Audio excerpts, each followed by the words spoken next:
Chapter 1. Your husband and I are in room 1108 of Shangri-La, doing what we like to do. Baya, why don't you get a divorce? Are you that cheap? You can't keep his body, and you can't keep his heart. Baya stood at the door of room 1108, looking at the text message on her phone indifferently. Her long eyelashes covered the darkness in her eyes, and there was no other expression on her face. The sound of the door opening was heard. Su Jiran came out with his beautiful and enchanting assistant in his arms. When he saw Baya, he paused for a moment and smirked.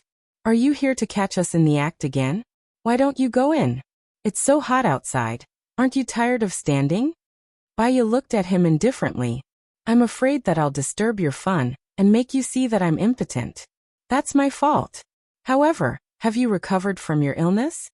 When Su Jiran heard her curse, there was a flash of anger in his eyes. Baya, you were the one who was unclean back then. Why do you have to be so sarcastic? Baya laughed. She laughed so hard that tears were about to fall. 3 years ago, his ex-girlfriend had kidnapped her. She was raped by a masked stranger while she was escaping. She watched as his car stopped not far away from her. He had sex with the woman in the car. And that woman was the woman who had kidnapped her. She watched as the car shook, and her heart felt like it was being cut by a knife. She didn't know how she had survived that day, but when she thought of it, her heart still ached. If it makes you uncomfortable, then I'm sorry. I'm used to being sarcastic. Baya raised her chin lazily. Su Jiran's eyes turned cold. What are you doing here? Don't tell me you're here to make me unhappy. I'm afraid you're right. Your premonition has always been very accurate. Baya smiled indifferently. Get lost, Su Jiran said bluntly. Baya took out a document from her bag and handed it to Su Jiran. Su Jiran didn't take it. He asked cautiously, what is this? Baya glanced at Su Jiran's assistant. What's wrong with me? The assistant held on to Su Jiran's arm. She heard that although Baya was Mrs. Su, she was not favored at all. Today Su Jiran hated him to the core. Therefore she was fearless. Baya waved the documents in her hand. You're Suching's infamous dirty secretary. 80% of the rich businessmen in Suching have slept with you. One of them was diagnosed with AIDS last month. The assistant was so shocked that his face turned pale. Baya glanced at Su Jiran. You guys have taken precautions, right? If not, I know a doctor. Do you want me to introduce him to you? Su Jiran took the file from Baya's hand, narrowed his eyes, and threw the file at Baya's face. You always make people unhappy. Baya stood straight. It hurt more than she had imagined when the paper hit her face. She sneered. You know it. I'm counting on you to spend the rest of your life unhappy. Then I'll have to do something to make you unhappy to make me happy. You're not going back today. Don't wait for me. Su Jiran said angrily. He turned around and strode towards the elevator. Baya stood there indifferently, expressionless. She knew what he meant when he said she didn't need to wait for him. Tonight, he would spend the night at another woman's place and smell like another woman. After she had lost him, he had never touched her. In his eyes, she was nothing more than a dirty secretary. Her clear and cold eyes were gradually filled with tears. It didn't mean that she didn't feel pain just because she didn't talk or cry. Su Jiran's assistant slapped her face. Baya was caught off guard. She took a few steps back and leaned against the wall. You're so despicable. You ruined me. Do you think you can get his heart? The assistant clenched her fists and said angrily. I don't want that scumbag's heart at all. Baya slapped the assistant's face. I'm not someone you can bully. Then why don't you divorce him? The assistant shouted. You don't have the right to know. This information will be exposed on the internet tomorrow. You're on your own. Baya said coldly and walked out of the hotel. It was late at night. She gathered her clothes and walked on the deserted road. The moonlight stretched out her figure. It was a little lonely and a little lonely. Returning home would only make her heart more uncomfortable. She went to the hospital's on-call room to sleep. When she reached the office, she turned on the lights. A soldier in a green military uniform ran over with a serious expression and asked anxiously, Are you the gynecologist on duty? Baya was infected by his nervousness. What's wrong? What's the matter? There's a pregnant woman being held hostage nearby. Her water has broken and the situation is very critical. She needs emergency treatment immediately. Please come with me, the soldier said anxiously. The water broke and it was very dangerous for the pregnant woman and the fetus. Baya didn't have time to think about it. I'll pack the first aid kit and go with you. Give me 5 minutes. After a while, she followed the soldier to the garden district near the hospital. On the corridor, there were more than 10 soldiers with serious expressions. They were well trained and motionless, waiting for instructions from their superiors. Baya was led to room 802, which was opposite room 801. At first glance, she saw the man who was giving orders. He had a resolute face and sharp eyes. His deep facial features were like a perfect work of art in the hands of a sculptor. He was valiant and stunning. What made her curious was that among those who were listening carefully, there was a colonel with 2 bars and 3 stars on his shoulder. Then, wasn't his identity a general? The man's sharp eyes glanced over, full of murderous intent. Baya was stunned. She was intimidated and lowered her head. He walked straight towards her. His tall figure formed a dark shadow that shrouded her, creating an oppressive aura. She thought of the strange man that night. He also had such a strong physique. Therefore, her struggle was of no use. Raise your head, Gu Lingqing ordered. His eyes were as sharp as an eagle's as he stared at her delicate face. His lips were tightly pursed, and he was not angry.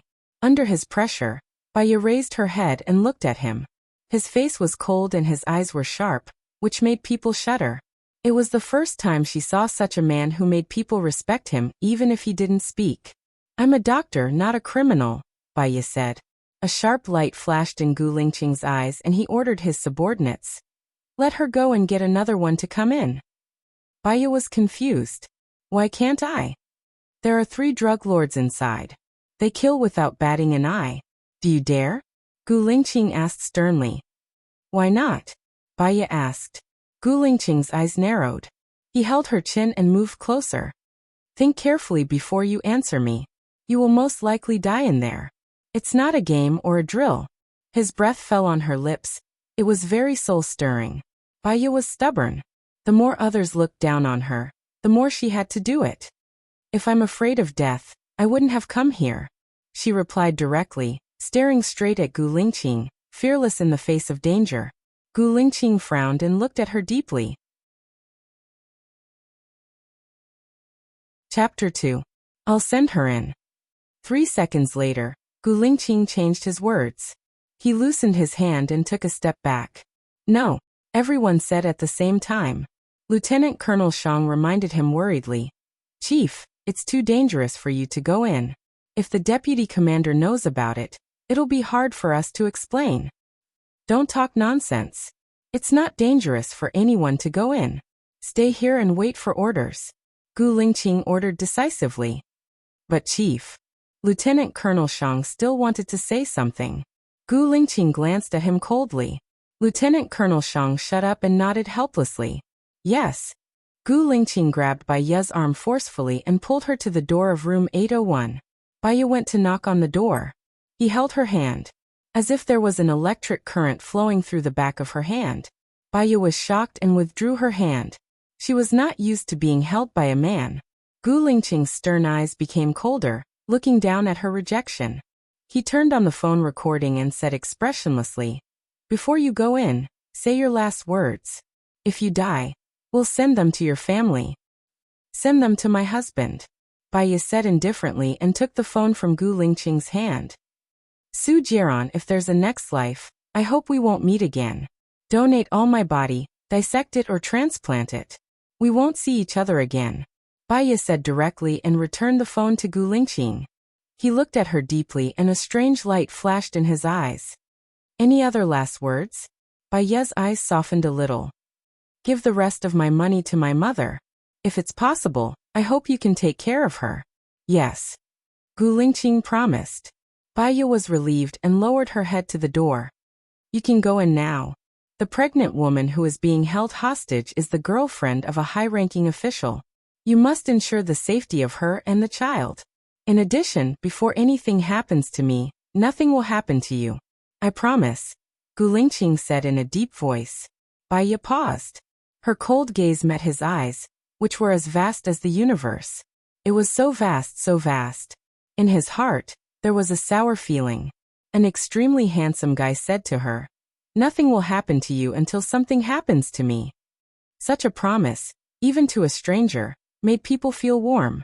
Especially now, when her heart was desolate and cold. "I'm not afraid." Baya smiled. "But thank you anyway." "You're welcome," Gu Lingqing said. He pulled Baya behind him and knocked on the door. The door opened a crack. "Let that woman come in alone." The person inside said fiercely. "She needs an assistant for the surgery. Just the two of us will come in," Gu Lingqing negotiated. "No, who knows what you're up to?" "Then let the pregnant woman die. Don't you have any hostages?" Gu Lingqing was cold. It was majestic, sonorous, and powerful. It could instantly make people tremble. The person hesitated for 3 seconds. "You have guts. Come in." Gu Lingqing pushed the door open and walked in. A gun was pointed at Gu Lingqing's head. Baya looked at him worriedly. He was still expressionless. The crew cut searched Gu Lingqing's body. He didn't find any weapons. "Don't play any tricks." He put away the gun. "It hurts. Help me. Help me." The pregnant woman's cry for help came from the main room. Baya rushed to the main room. The curtains were drawn. The lights in the room weren't turned on. It was very dark. 2 men held guns in their hands and aimed them at her. Baya walked to the pregnant woman. The pregnant woman's face was pale. She held her stomach. The bed was already wet. "Help me, help me. I don't want to die. Show me the latest ultrasound," Baya said urgently. In the drawer. The pregnant woman was in so much pain that her head was covered in sweat. Baya opened the drawer. There was a photo frame on the ultrasound. In the photo frame was a photo of the pregnant woman and Su Jiran. Baya was slightly stunned. It turned out that the senior official was referring to Su Jiran. And the pregnant woman was another woman Su Jiran had outside. "Doctor, help me. I'm in so much pain." The pregnant woman held Baya's hand. Baya came to his senses. He took out the ultrasound report and glanced at it. His expression changed. "Your fetus is in an abnormal position. The umbilical cord is around your neck. You can't have a natural birth. You have to have a cesarean section. Also, your situation is urgent. We can't use local anesthesia. We can only use general anesthesia," Baya said urgently and opened the first aid kit. The criminal snatched the first aid kit. After confirming that there were no weapons, he returned it to Baya. The pregnant woman shook her head. Her eyes were red as she pleaded. "Can we not perform a C-section? He likes women without scars." "He likes women without scars?" As expected, it's Su Jiran's style. "The child will suffocate if we do that," Baya said coldly. A fierce look flashed through the pregnant woman's eyes. She gritted her teeth. "Then let it suffocate." Baya's eyes narrowed. There was a flash of disgust in her eyes. "That's the child you carried for 9 months. It's already alive. Without his love, what's the use of having this child? It will only drag me down. I don't want scars," the pregnant woman shouted with certainty.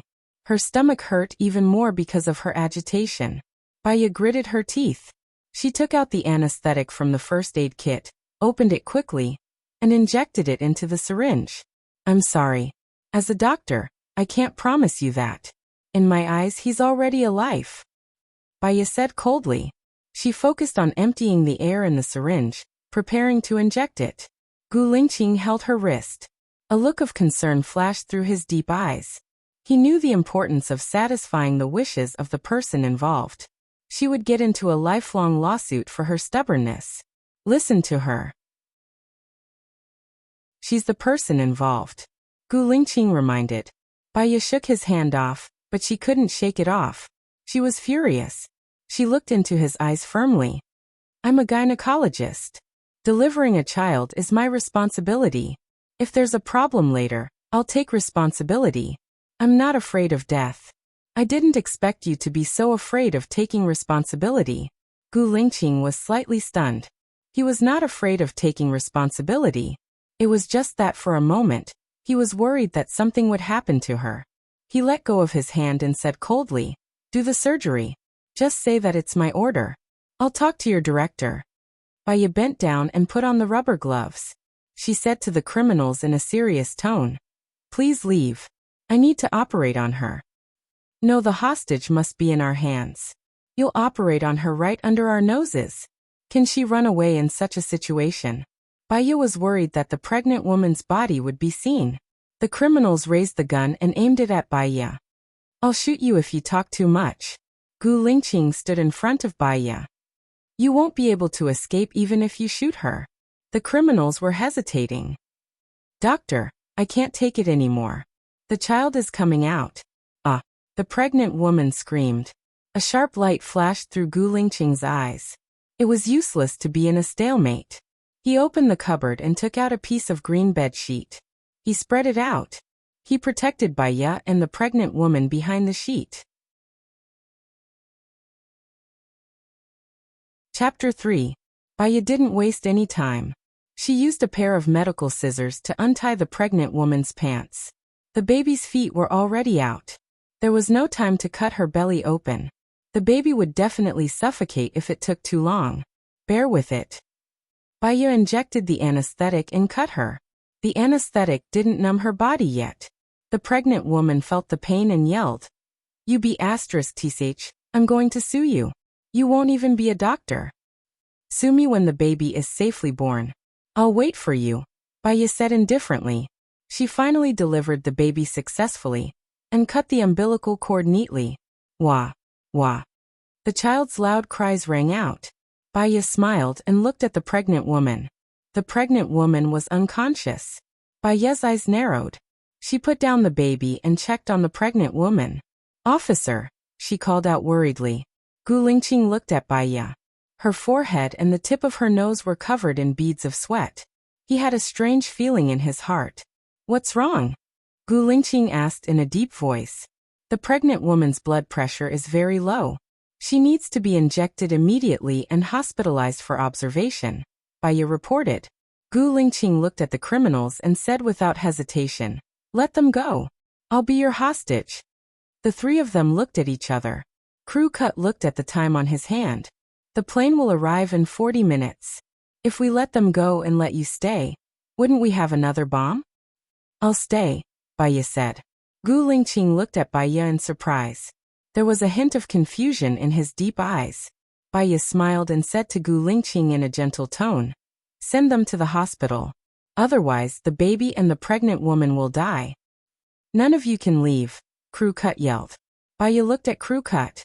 "Leave a pregnant woman in a coma, a baby waiting to be fed, and a well-trained Special Forces soldier.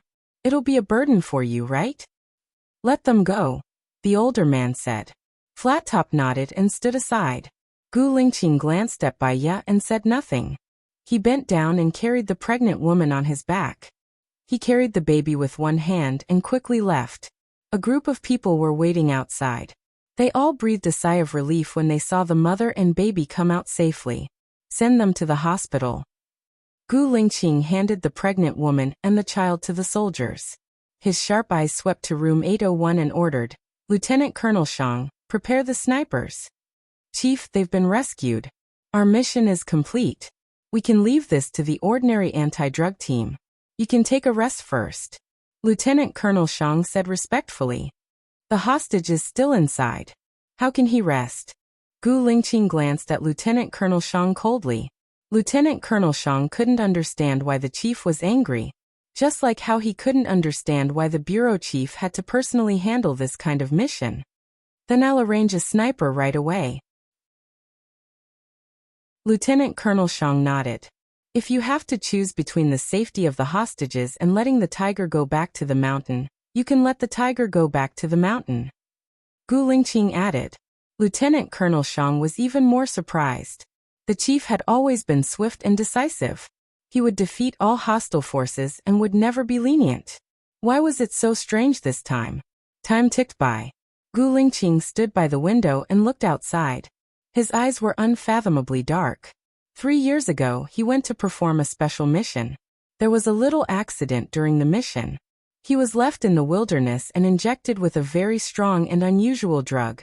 When he lost his mind and was about to explode and die, She appeared just like that. He didn't hold back and wanted to kill her. When he woke up, he was already in the military hospital. He used his connections and used 2 days to find her. She was wearing a white wedding dress. She was as holy as an angel. Standing on the high tower of the church, she exchanged rings with Su Jieran without hesitation and became his bride. He thought that the pregnant woman who was held hostage in the room was her, so he came. He didn't expect that the pregnant woman was her husband's mistress, and she chose to use herself to protect the safety of her husband's illegitimate child and lover. He didn't understand what she was thinking. Bang! A sound came from room 801. Gu Lingqing was startled. He turned around and asked Lieutenant Colonel Shang coldly, "What happened in room 801? "It's not clear at the moment," Lieutenant Colonel Shang said carefully. Gu Lingqing glanced at the kitchen of room 802. It was opposite to the kitchen of room 801. There were 2 meters between them. He walked to the kitchen and asked solemnly, "What's the situation of the helicopter? How long will it take?" Lieutenant Colonel Shang followed behind Gu Lingqing and reported, "It will arrive in 30 minutes. Gu Lingqing didn't say anything. He put the ladder between the 2 kitchens and jumped up. "Chief, it's too dangerous for you to go in alone," Lieutenant Colonel Shang said worriedly. Gu Lingqing glared at him sharply. "You talk a lot of nonsense." Lieutenant Colonel Shang didn't dare to say anything else. He hurriedly ordered the soldiers, 008-101, follow him immediately. "You must protect the chief." "Yes." The soldiers received the order and went up the ladder. Lieutenant Colonel Shang's worried eyes were about to drip tears. The chief had a bright future, and it was possible for him to become the president in the future. If something happened, the vice commander would break his neck. Gu Lingqing jumped down the ladder nimbly, as fast as lightning. In the blink of an eye, he leaned against the wall. His cold eyes swept across the living room. The flat top was in the living room, and the other 2 were still in the bedroom. He squatted down, walked lightly, stared at the flat top with sharp eyes, took out the waste knife, and rushed over. The flat top saw Gu Lingqing. Before he could say anything, he was already lying on the ground. 008 and 101 immediately went to deal with the mess. Gu Lingqing made some specific sign language to 008 and 101. 008 and 101 nodded. They took down the curtains silently. The sight in the living room was bright. The sniper was on standby. Gu Lingqing pressed his back against the wall, moved to the outside of the bedroom, and looked inside. Baiya sat on the head of the bed, looking at the air and thinking. Faint, still shadow-sinking jade, but there was a kind of inexplicable sadness shrouding it. This kind of sadness came from the inside, which made people feel pity for him. "Boss, why is there still no movement outside?" The blonde gangster took a few deep breaths of the cigarette and scratched his hair angrily. The older gangster stared at Baiya's beautiful face with a sinister gaze. His eyes drifted to Baiya's chest, and there was more darkness. "There's still half an hour before the plane arrives. Do you want to enjoy it?" The blonde man understood, looked at Baiya and said wretchedly, "This woman's figure and appearance are not for show, and she wants to be a dissolute ghost before she dies." He threw away the cigarette butt and rushed towards Baiya. Gu Lingqing's black eyes shrank a little, and he was about to rush in. Baiya calmly picked up the needle, pointed it at his neck and said coldly, "Come again, and I'll let you have no hostages." "I don't think you dare." The blonde man insisted on going his own way. Baiya used force, and the needle went into his skin.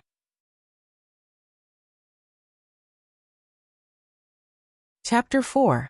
The criminal was also frightened by her. He froze on the spot, and went into a trance for a moment. Baiya had a sarcastic smile on her face. Her eyes were desolate. "Come on, I'm going to die anyway. All of you will die with me." It was an obvious indifference to death. It was cold, like the cold of December. Gu Lingqing's gaze deepened as he stared at her. "Boss, I want to kill her." The blonde man clenched his fists and said. The older criminal stood up. Baiya also stood up and walked toward the yellow-haired gangster. The atmosphere was tense. It was about to explode. The older criminal was shocked by her courage. He pointed his gun at her. "Don't come any closer." Baiya sneered. It was very sarcastic. She saw Gu Lingqing outside the door from the corner of her eyes, and paused for a moment. Can I go to the washroom? Baya said cleverly. Here, the older man said cautiously. Actually, you can't run away. There are dozens of snipers outside the window aiming at you. Baya nodded and looked out the window. The older criminal was shocked. He immediately walked to the window, lifted a corner and looked out. Baya took the opportunity to run towards the door. The older criminal realized that he had been tricked. He raised his gun and fired at Baya's leg. Gu Lingqing was one step faster and grabbed her arm. She bumped into his arms. He pulled her behind him. The criminal saw Gu Lingqing coming in again. He realized the danger and fired at Gu Lingqing. He held her head and fell to the ground like a well-trained soldier. It was a dangerous move. But her head was in his hands. It didn't hurt at all. His legs were pressed against her body, and his warm breath fell on her face. Baya looked into his eyes. It was as vast as the universe. She looked at him like that. It was as if she could forget all the pain and difficulties, as well as the pain in the depths of her heart. Why are you here again? Baya asked. She suddenly felt that her question was redundant. They were soldiers. It was their duty to protect the hostages. Lie here, stay close to the sofa and don't move. I'll do everything I can to ensure your safety, Gu Lingqing promised. Baya looked at him like a cheetah in battle. In an instant, he rushed to the back of the pillar. The desperate gangster picked up his gun and started shooting. Baya could only hear the sound of gunshots whistling past his ears. The stone and the outer skin of the pillar fell away. Gu Lingqing had no chance to fight back at all. The older gangster approached the pillar with a strafe gun. Baya glanced at him. If this continued, they would all die. She took off her shoes and threw them from behind the sofa. The blonde criminal quickly fired at the sofa. Pung! A crisp sound rang out. Blondie was shot. He staggered and fell to the ground. The older criminal was alarmed and jumped toward the sofa. Gu Lingqing took the risk and pulled Baya behind the TV cabinet. In the narrow space, the two of them were squeezed together. Gu Lingqing fired outside to prevent the gangster from approaching. Baya looked up at Gu Lingqing. She didn't expect that it would be this stranger who would do everything to protect her. And her husband, who was supposed to protect her, was in another gentle village at this moment. Gu Lingqing felt her gaze and lowered his head to look at her. Their lips accidentally touched, and there seemed to be an electric current flashing through. His back stiffened, and he turned his face away to keep a distance from her. Baya also leaned against the wall. Even Su Jiran had never been so close to her. Before she died, she had kissed a handsome leader. It was not a loss. The gangster's eyes were bloodshot, and he fired at the TV. The TV was broken. They were exposed to the enemy's vision. Gu Lingqing didn't hesitate for a moment. He turned sideways and stood in front of Baya. He pressed her head against his chest, and used her as a meat shield to protect her safety. He completely protected her in his arms. Bang! Bang! Bang! She heard the strong beating of his heart, like a big drum. The unique musk smell of his body rushed into her nose. It smelled good and warm. She had never had this kind of warmth and peace of mind since she was sensible. In the depths of her memory, the hidden pain attacked her strongly, intertwined with Su Jiran's betrayal and deception. If her life ended here, at least at this moment, she had the long-lost warm feeling. It was also good. Baya closed her eyes, and a tear flowed out from the corner of her eye.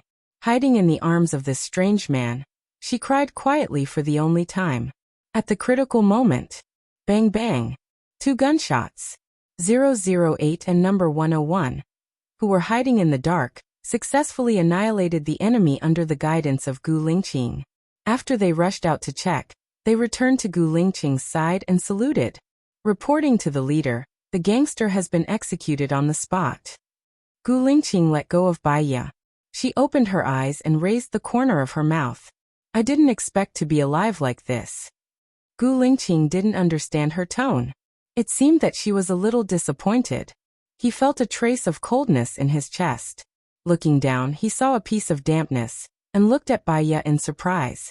Baya got up and looked at him with a pair of beautiful big eyes. In the clear eyes, there was a calmness that kept people thousands of miles away. It was like a pool of calm water, cold, but also calm. Gu Lingqing got up and asked worriedly, "Are you all right?" Baiya raised the corner of her mouth. "The leader protected me very well. I'm fine. The task is completed. I'll go back first." She turned around. "Leave your phone and name. When I go back, I will apply and give you the award." Gu Lingqing looked serious, as if he was going through an ordinary procedure. However, in fact, he didn't need to deal with these things as a leader. There's no need. It's necessary for the military and the people to cooperate. Baiya looked at the time hanging on the wall. It was past 2 o'clock. "I have to go to work tomorrow. I'm leaving." She didn't wait for Gu Lingqing's reply.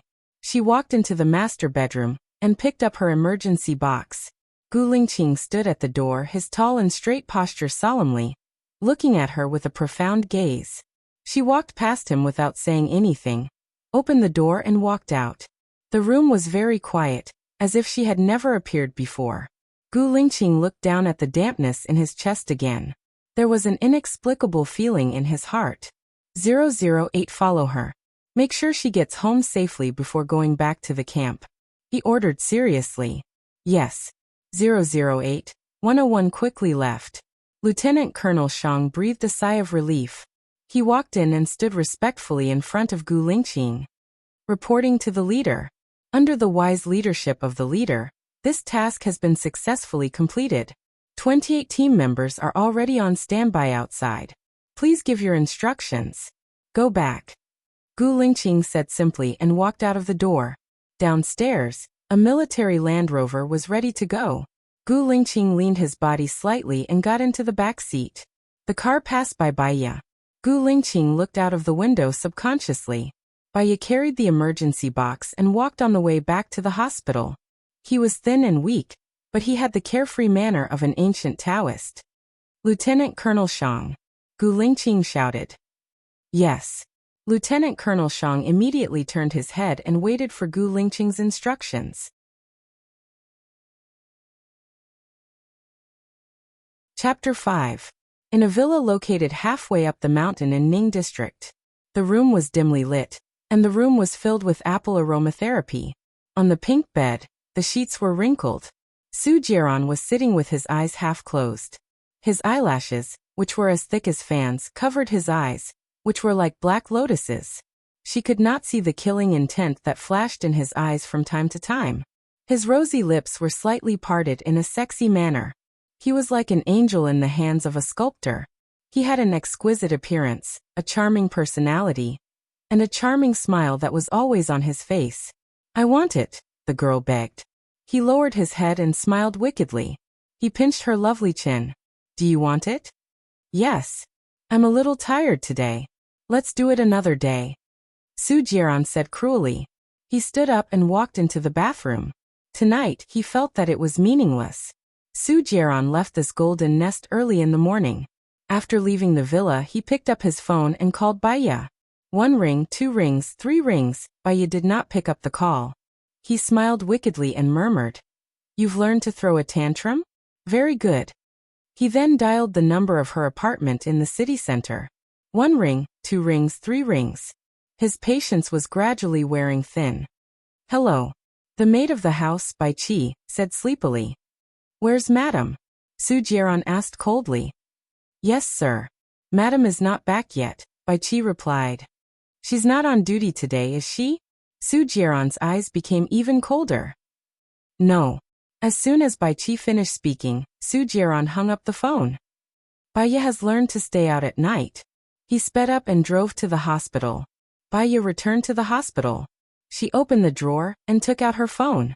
There was a call from Su Jiaran at 2:31. She put on a sad smile and put down the phone without returning the call. She rummaged through the drawer and took out the wound patches and iodine. She walked to the mirror and tilted her neck. The spot where the needle mark was had already become a scar. If one did not look closely, they would not be able to see it. For safety's sake, she put the wound patch on herself. He sat back in his chair. She dipped a cotton swab in iodine, wiped the fingernail scars on her hands, and stuck 3 wound patches on them. After she was done, she lay down on the bed in her office. The door was pushed open. Baiya sat up defensively. When Su Jiaran saw her, a charming smile appeared on his tense face. He put his hands in his pockets and walked over to her lazily. You don't have to be on duty today. Why don't you go home and sleep? Baiya looked at the hickey on his neck.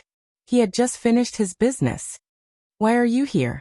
She skipped over his question, put on her shoes and got up.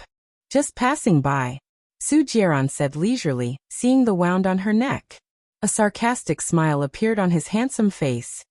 Baiya, when did you learn to injure yourself? She stared fixedly at his nonchalant expression. There was not the slightest hint of guilt or shame on his face. It was as if he wasn't the one who cheated on her, and he wasn't the one who made the woman give birth to a child. A burst of anger came from her heart, and her eyes became sharp. Yes, the trick of injuring yourself. But compared with your cheating, this kind of pain. Hiss. Before she finished speaking, Su Jiaran reached out and tore off the wound patch on her neck. Baiya felt that the skin on her neck was pulled and hurt. The pain was so cold that it reached her brain and interrupted what she was going to say. She stood there in a daze, and her eyes were in a trance. Su Jiaran looked at her smooth neck, and his eyes flashed with disgust. There is no wound on the neck at all, Baiya. You are too scheming. No matter how well a clown acts, he is still a clown after all. Su Jiaran said sarcastically. She felt cold in her heart, and there was no need to talk to him. You can get out of here, Baiya said impolitely. A sharp light flashed through Su Jiaran's eyes. He held her chin and pushed her to sit on the bed. His eyes stared at her cold face and said sarcastically, Do you know why I disdain to touch you?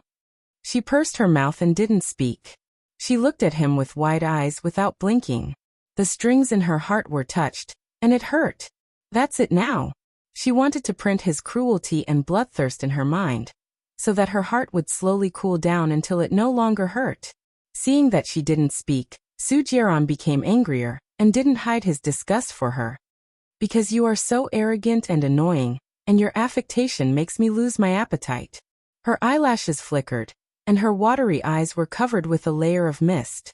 She stared at him quietly, without crying or refuting. Her chest was bleeding drop by drop. Do you know why I should marry you knowing that you hate me? Baiya asked. Su Jiaran paused for a moment, and furrowed his brows as he looked into her eyes. Baiya raised her smile, like a charming hibiscus. When she smiled, she could turn all living things upside down, and she could topple a country and a city. Su Jiaran was a little obsessed with her smile. Because I want to see you suffer. You and your lover kidnapped me together. I have no evidence, so I can only destroy you with me, Baiya said resolutely. Su Jiaran threw her face away. Wait for my lawyer's letter. I want to divorce you. If you want to destroy with me, don't dream, Su Jiaran said irrationally. He turned around, pulled out a tissue from her table, and wiped it hard. It seemed that he had touched something dirty. He crumpled the paper into a ball, and threw it into the trash can. He turned around, walked quickly to the door and closed the door. There was a bang. Baiya looked at the closed door, and sat on the bed. Her eyes were a little moist. She lay back on the bed and closed her eyes, but the pain in her chest spread. Once upon a time, she had loved him wholeheartedly. But her love to him, what is? He was the one who proposed the marriage, the one who betrayed her, and the one who divorced her. She was like a real clown, playing the role of being ridiculed and despised by others. Her chest tightened, and she couldn't even breathe. She curled up even tighter, hugging her body tightly, as if she could absorb a little heat from her body, so that she wouldn't die of cold. She didn't fall asleep until the sky turned white. At the base, Gu Lingqing looked through the information handed over by Lieutenant Colonel Shang. He frowned, and a trace of guilt flashed through his dark eyes. He didn't know that she had such a miserable life after getting married. She and her husband were separated, and the relationship between her in-laws was not good. Her mother was in a mental hospital. Her husband had had 16 lovers. Basically, he changed women every 2.5 months.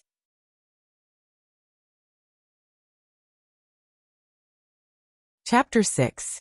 Based on her achievements yesterday, she deserves it, Lieutenant Colonel Shang added. Also, Gu Lingqing's eyes darkened. Recruit 2 doctors from the special forces this year to ensure that no ordinary boss surname will be used in an emergency. Fighting against criminals is our duty as soldiers. Yes. Lieutenant Colonel Shang obeyed respectfully. What's the schedule for today? Gu Lingqing put on his military uniform neatly. That set of clothes on his body made him look righteous and radiant. Lieutenant Colonel Shang looked up and reported, "Sir, there is a meeting at 9 o'clock today. In the afternoon, we will go to watch the internal military parade. In the evening, Chief Su from the Air Force Department asked you to meet at the General's Order Club. He asked you to bring your girlfriend. Tell him to go to hell," Gu Lingqing said coldly. Lieutenant Colonel Shang lowered his head. He didn't have the guts to do that. However, the chief didn't have a girlfriend. What should he do? Baiya finished the last operation and pushed open the door of her office tiredly. Her friend Lu Shuang sat on her chair with his legs crossed and looked at her with a smile. "Guess what news I brought today? Good news or bad news?" Baiya asked. She washed her hands and walked towards Lu Shuang. Lu Shuang stood up and gave his seat to Baiya. He sat on the table and said nosily, "Good news and bad news. Which one do you want to hear first?" Baiya took out the patient's file and smiled. "Let the bad news rot in your stomach." Lu Shuang pursed his lips. "Look at you. Did you cooperate with the soldiers to help the pregnant woman give birth yesterday?" "Yes. I was in the office." Baiya explained and lowered her head to write the report. "That pregnant woman asked me to operate on her and said that she would sue you. I heard that she is the concubine of a senior official. Why did you save such a woman?" Lu Shuang said. Baiya didn't even raise her head. She said calmly, "In my eyes she is a pregnant woman who is going to give birth. Is the child okay? Mother and child are safe. However, there's also good news. You've made a great contribution this time, and the higher-ups want to promote you to deputy director. Sister, treat us." Lu Shuang snatched the pen from Baiya's hand and smiled evilly. Baiya looked at Lu Shuang. "Of course, no problem. You can only get off work after I finish writing this report." Lu Shuang threw the pen to Baiya. "Hurry up and write without stopping." After work they come out of the office. Su Jiran walked over with the roses. Lu Shuang squeezed Baiya with his shoulder and teased, "It seems like you have a date tonight. A gentleman should help others achieve their goals. Treat me another day." Baiya looked at Su Jiran. He also saw Baiya. The corners of his lips curled up, but there was a sharp glint in his eyes. He entered VIP room 1308 in front of Baiya. Lu Shuang's eyes widened. He pointed at Su Jiran's back and asked in surprise, "Why is he going to that woman's room?" Could it be that the senior official was referring to Su Jiran? Baiya lowered her eyes, and her long eyelashes covered her face. "Let's go." "Go. Go." Lu Shuang was furious. He pulled Baiya's arm. "When he was courting you, there were flowers all over the office every day. Now that he has you, you're just a broken flower in the trash can. It's not that easy. He kept a mistress and gave birth to an illegitimate child.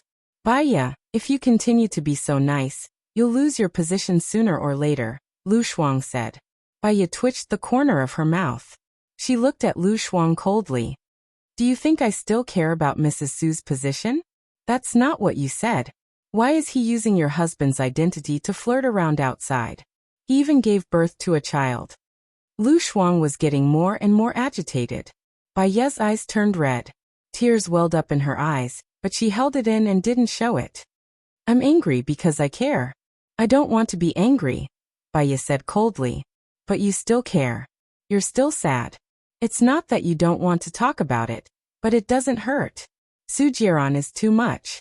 Let's go. Let's give him a big one and piss him off." Lu Shuang pulled Baiya away. "Cool girl, don't be like this. If I'm like him, I'll be sorry to myself." Baiya was unwilling. Lu Shuang had a sly look in his eyes. "Fine. Let's go for dinner." As soon as they were out of the door, Lu Shuang made a call. "Bro, do you have the general's VIP card? Lend it to me. I'll treat you to dinner another day." Baiya looked at Lu Shuang. She asked confusedly, "Aren't I treating?" "You treat. My bro is paying. We don't need his card. He gave it to other women." In order not to harm other girls, we must use it up. Lu Shuang smiled and held Baiya's arm, pulling her away. That's not good.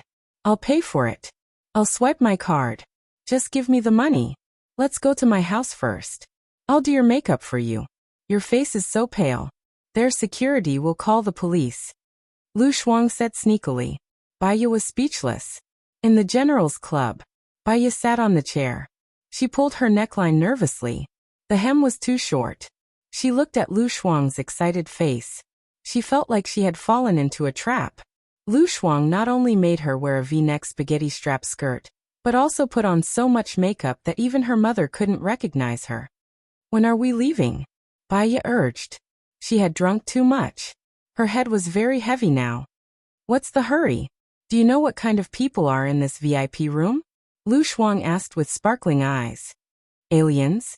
Don't tell me when you started studying ET. Baiya was dispirited. You're so imaginative. The people here are all officers above the rank of first lieutenant.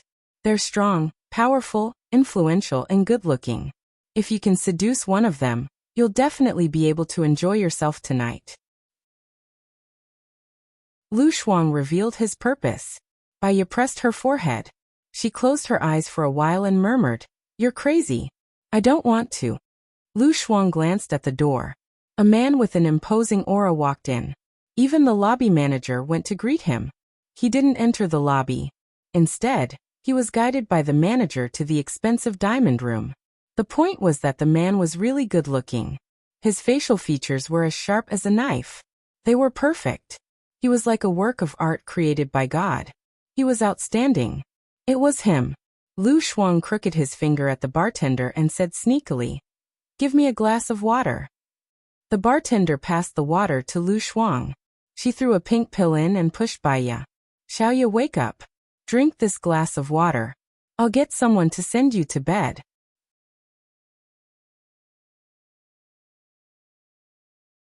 Chapter 7. Drink more. Lu Shuang urged. He was afraid that if Baiya drank too little, the medicine would not take effect. Baiya thought that it was to sober her up.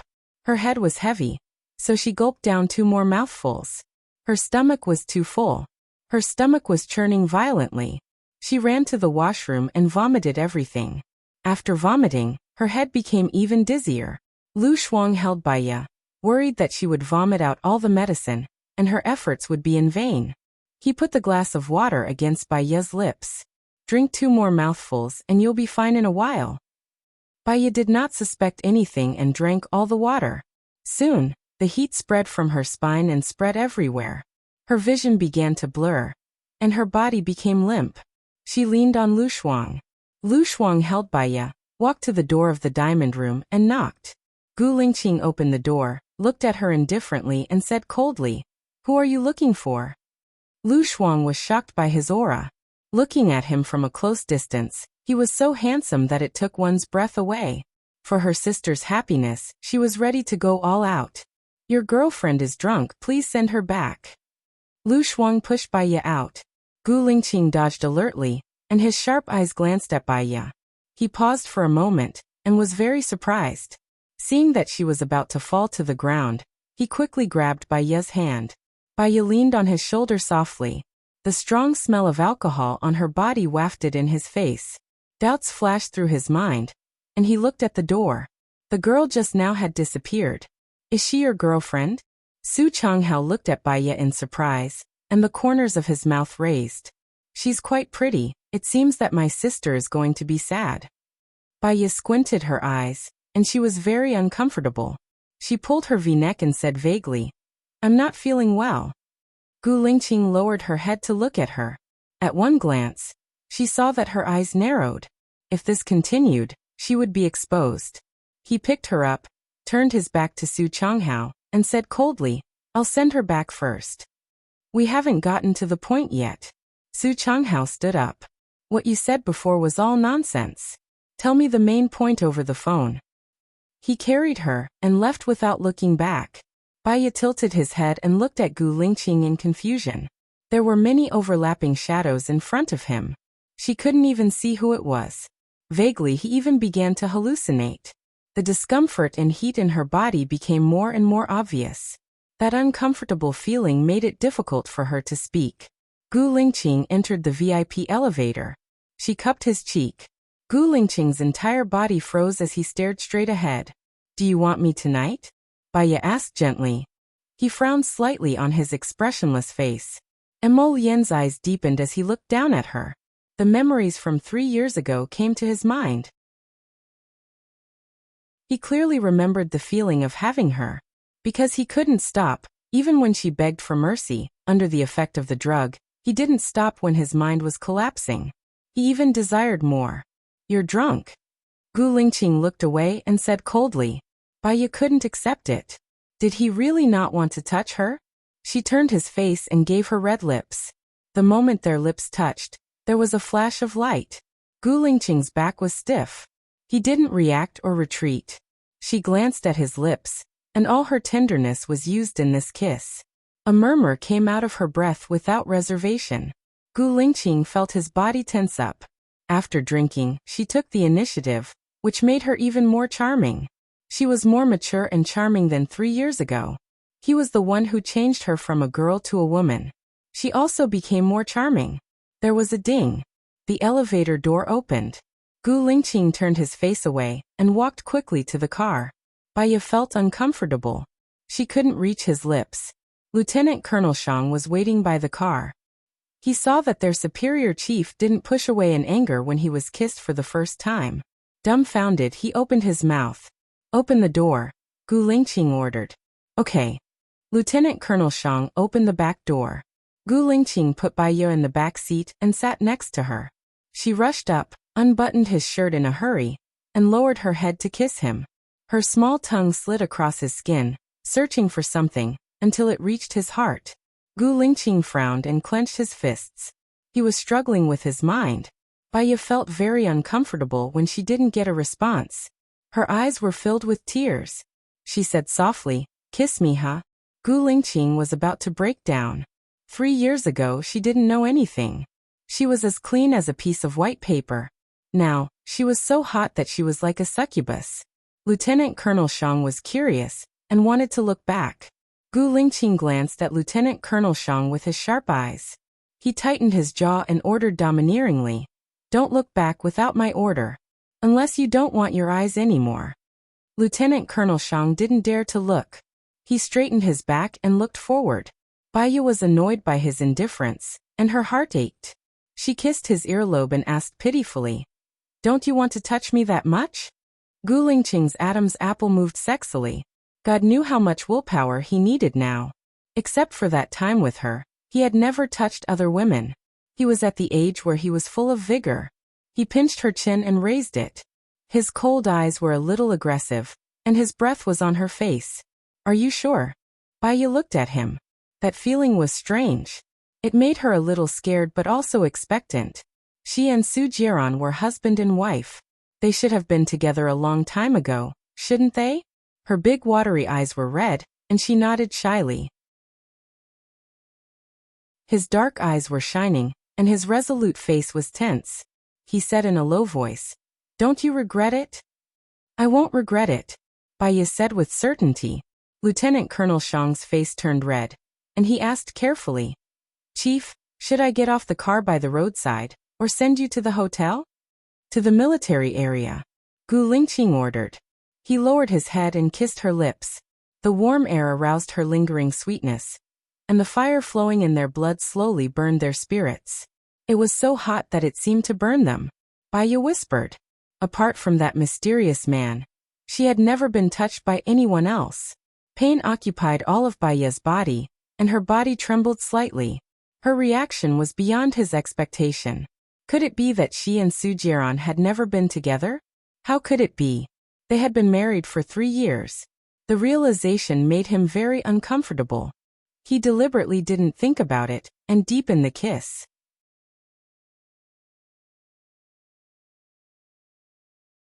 Chapter 8. As soon as he returned to the room, he gently placed her on the bed.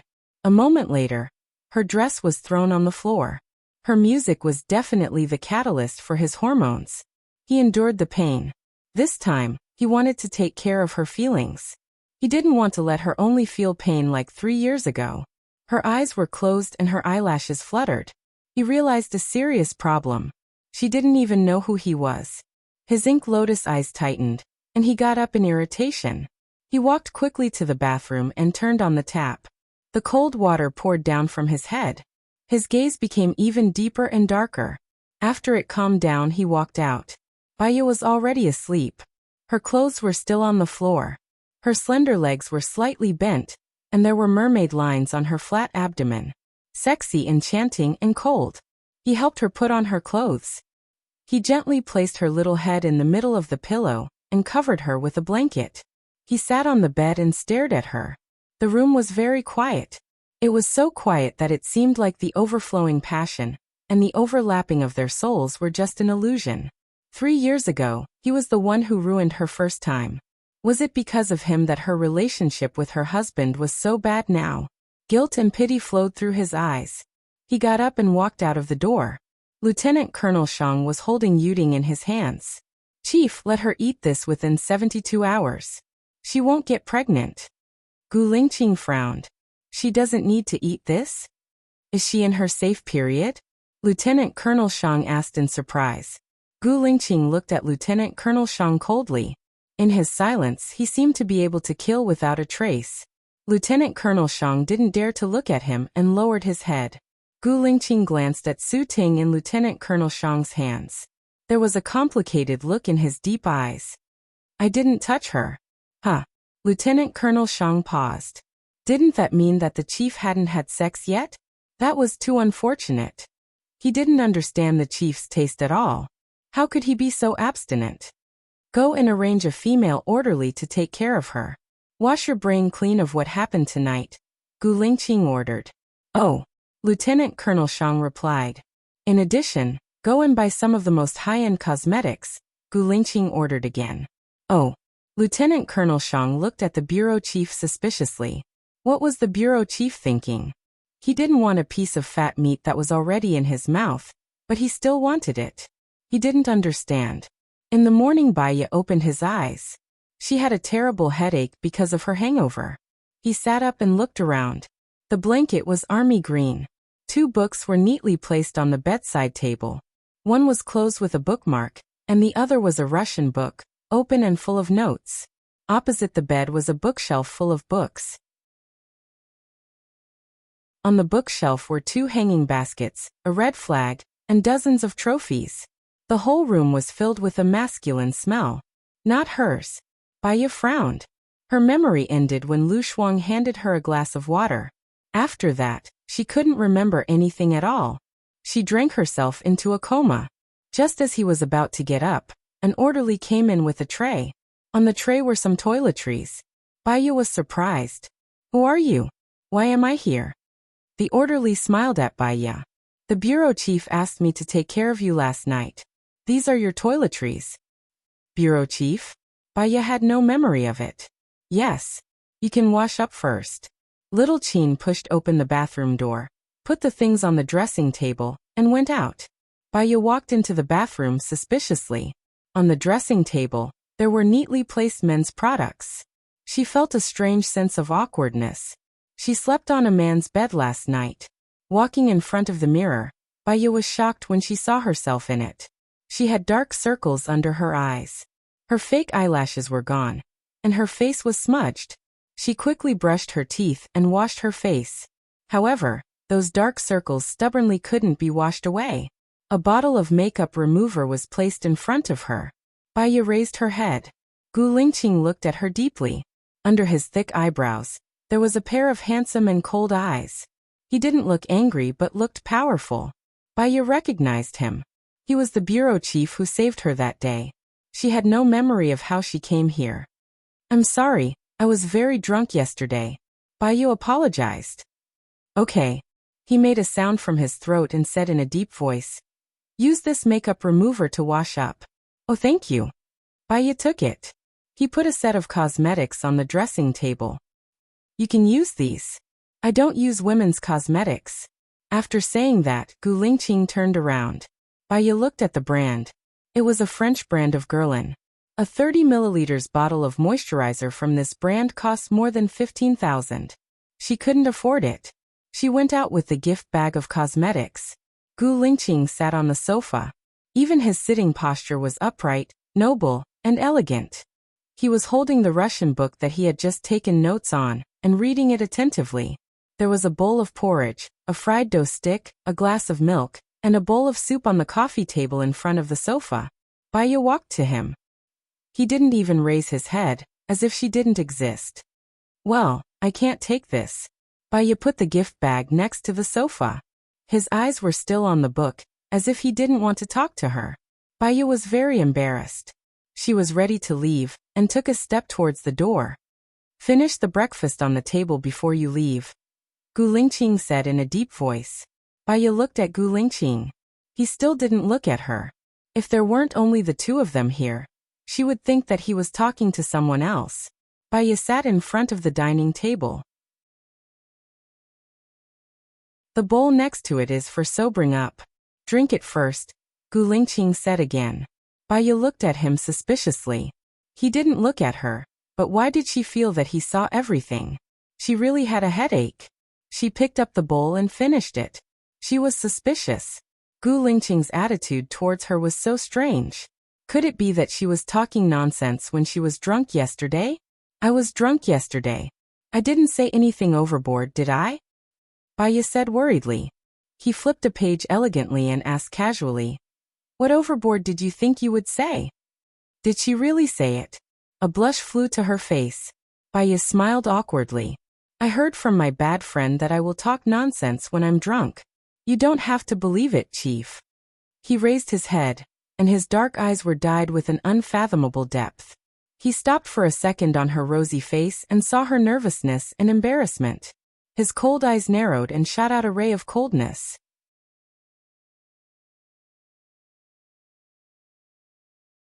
Chapter 9. You didn't say anything, Gu Lingqing said coldly. Baya was relieved. She felt that she couldn't stay here any longer. She stood up and nodded to Gu Lingqing respectfully. Thank you for taking me in yesterday.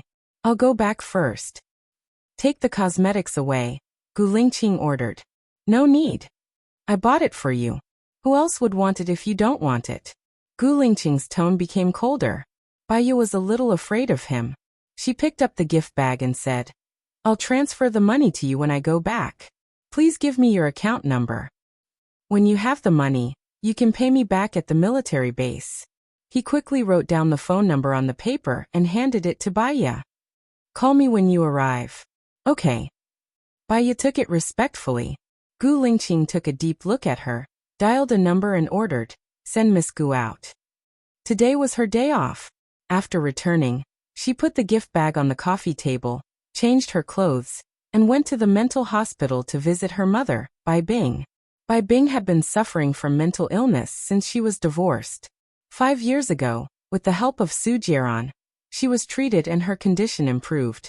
3 years ago, she was kidnapped and raped, which made Bai Bing break down. She was forced to be sent to the mental hospital, and hadn't been out of the ward until now. Baya walked into the ward with guilt. Bai Bing sat quietly by the window in a daze, and her eyes were empty. Baya picked up the comb, walked over and combed her hair. Bai Bing looked back at Baya and asked, when will my daughter come to see me? Baya's eyes darkened. She helped her tie up her hair, sat opposite her, and said softly, Mom, I'm Baya. Bai Bing paused, looked at Baya up and down, and then looked behind her with panic in her eyes. Where's Jiran? Why didn't he come? Did something happen to you? The corners of Baya's mouth curled up in bitterness, and the mist in his eyes deepened. At that time, Bai Bing had a nervous breakdown and threatened to kill herself, forcing her to marry Su Jiran. Unable to sort out her own emotions, she married Su Jiran. If her mother had been awake at that time and not tormented by her own memories, would she have forced her like this? We don't have any problems. He treats me very well. By the way, Mom, I'm going to be the deputy director soon, Baya said with a smile. Then why doesn't he come to see me? Tell him to come to see me tomorrow. It's a must, Bai Bing said domineeringly. Her eyes were filled with disbelief. He has to work tomorrow, Baya explained. Bai Bing slapped Bai Ye in the face and shouted, "Bring him with you next time, or don't come to see me. I'll pretend that I don't have a daughter like you." Bai Ye's face was burning with pain, and he looked at Bai Bing, whose eyes were scarlet. Mom wouldn't have done this to her if she wasn't violently psychotic, right? Okay. I got it. Bai Ye lowered her eyes and her long eyelashes covered the tears in her eyes. Get out of here now, or I'll kill you," Bai Bing said ferociously. Bai Ye stood up and said softly, "Mom, have a good rest. I'll come to see you another day." Get out. Bai Ye turned around and walked out of the mental hospital. She looked back and glanced at Bai Bing's room. She remembered that in the 3rd year of high school, her grades were very good, but her family was very poor. Bai Bing knelt on the ground in the downtown area and begged. Whether it was the hot summer or the cold winter, she knelt for a whole year and got her college tuition. She knew that her mother loved her. It was just that no one wanted to be sick. When they were sick, they would be mentally confused, but there was nothing they could do. She took a deep breath. She didn't want her mother to worry and affect her condition. She went to the market to buy some vegetables, and went to Su Jiran's place. The password to the door of the villa was still 199200316. It was her birthday, and the password had not been changed. She felt somewhat comforted in her heart. She walked in with the vegetables. The room was deserted, and the trash can in the kitchen was quiet. Obviously, this man did not come back often to eat. She opened the refrigerator, which was full of wine, and Okamoto. Bai Ye's eyes darkened. Her heart, in an instant, fell into a bottomless ice lake. The cold invaded her brain. She was used to it, wasn't she? She didn't come here today to check on the ward, not to catch up, but to ask for his help. Bai Ye put the extra ingredients in the refrigerator and walked into the kitchen. She found the apron from the cupboard. She wrapped it, washed, chopped, cooked, and stewed the vegetables. Everything was ready. She wanted to give his house a clean. But she found, except for the living room, kitchen, and bathroom, the other doors were locked, including their new house. And she didn't have the key. Bai Ye twitched the corner of her mouth, picked up the landline, and called Su Jiran. 3 rings. Su Jiran picked up. Hello. This is Bai Ye. Su Jiran curled the corner of his mouth and said sarcastically, Are you in my house to catch us in the act? She could hear the sarcasm in his voice. She was used to it. No, I'm on leave today, so I prepared dinner for you, Bai Ye said calmly. Who allowed you to do this? Su Jiran's voice suddenly turned cold. Huh? Bai Ye chuckled. I allowed me to do this. She hung up the phone. She frowned and her eyes flashed with annoyance. She needed his help, so she should bear with it. Click. The electronic door opened. Bai Ye looked at the entrance. Su Jiran walked in. His charming eyes locked onto her as he smiled devilishly. You're not here to apologize, are you? You don't want a divorce? She didn't think she had done anything wrong. Su Jiran, I agree to the divorce, but I have conditions. Bai Ye didn't want to insist anymore. As long as he accompanied her to see Bai Bing once a month, she was willing to let him and herself go. A sharp light flashed across Su Jiran's eyes, and his eyes were burning with anger. He stared at her. Do you know what kind of woman I hate the most? Bai Ye looked at him quietly. She knew that what he said would definitely not be pleasant. Su Jiran gestured at her, not hiding his disgust at all. Wearing an apron, wearing slippers, and a slovenly obeisant. Are you worthy of me? You want to divorce me, and you still want to talk to me about conditions. Where do you get your confidence from? Bai Ye looked at Su Jiran coldly. If I tell the world that you have an illegitimate child outside, your career will definitely be affected. That child isn't mine. It's impossible for me to leave my seed in their stomachs. You're thinking too much, Su Jiran said conceitedly. How can you not get your feet wet if you always walk by the river? I'll divorce you, and you can do whatever you want in the future. I just need you to accompany me to see my mother once a month. Bai Ye negotiated rationally. Su Jiran sneered. See her once a month? How can you think of that? You're really unscrupulous. It's useless to me.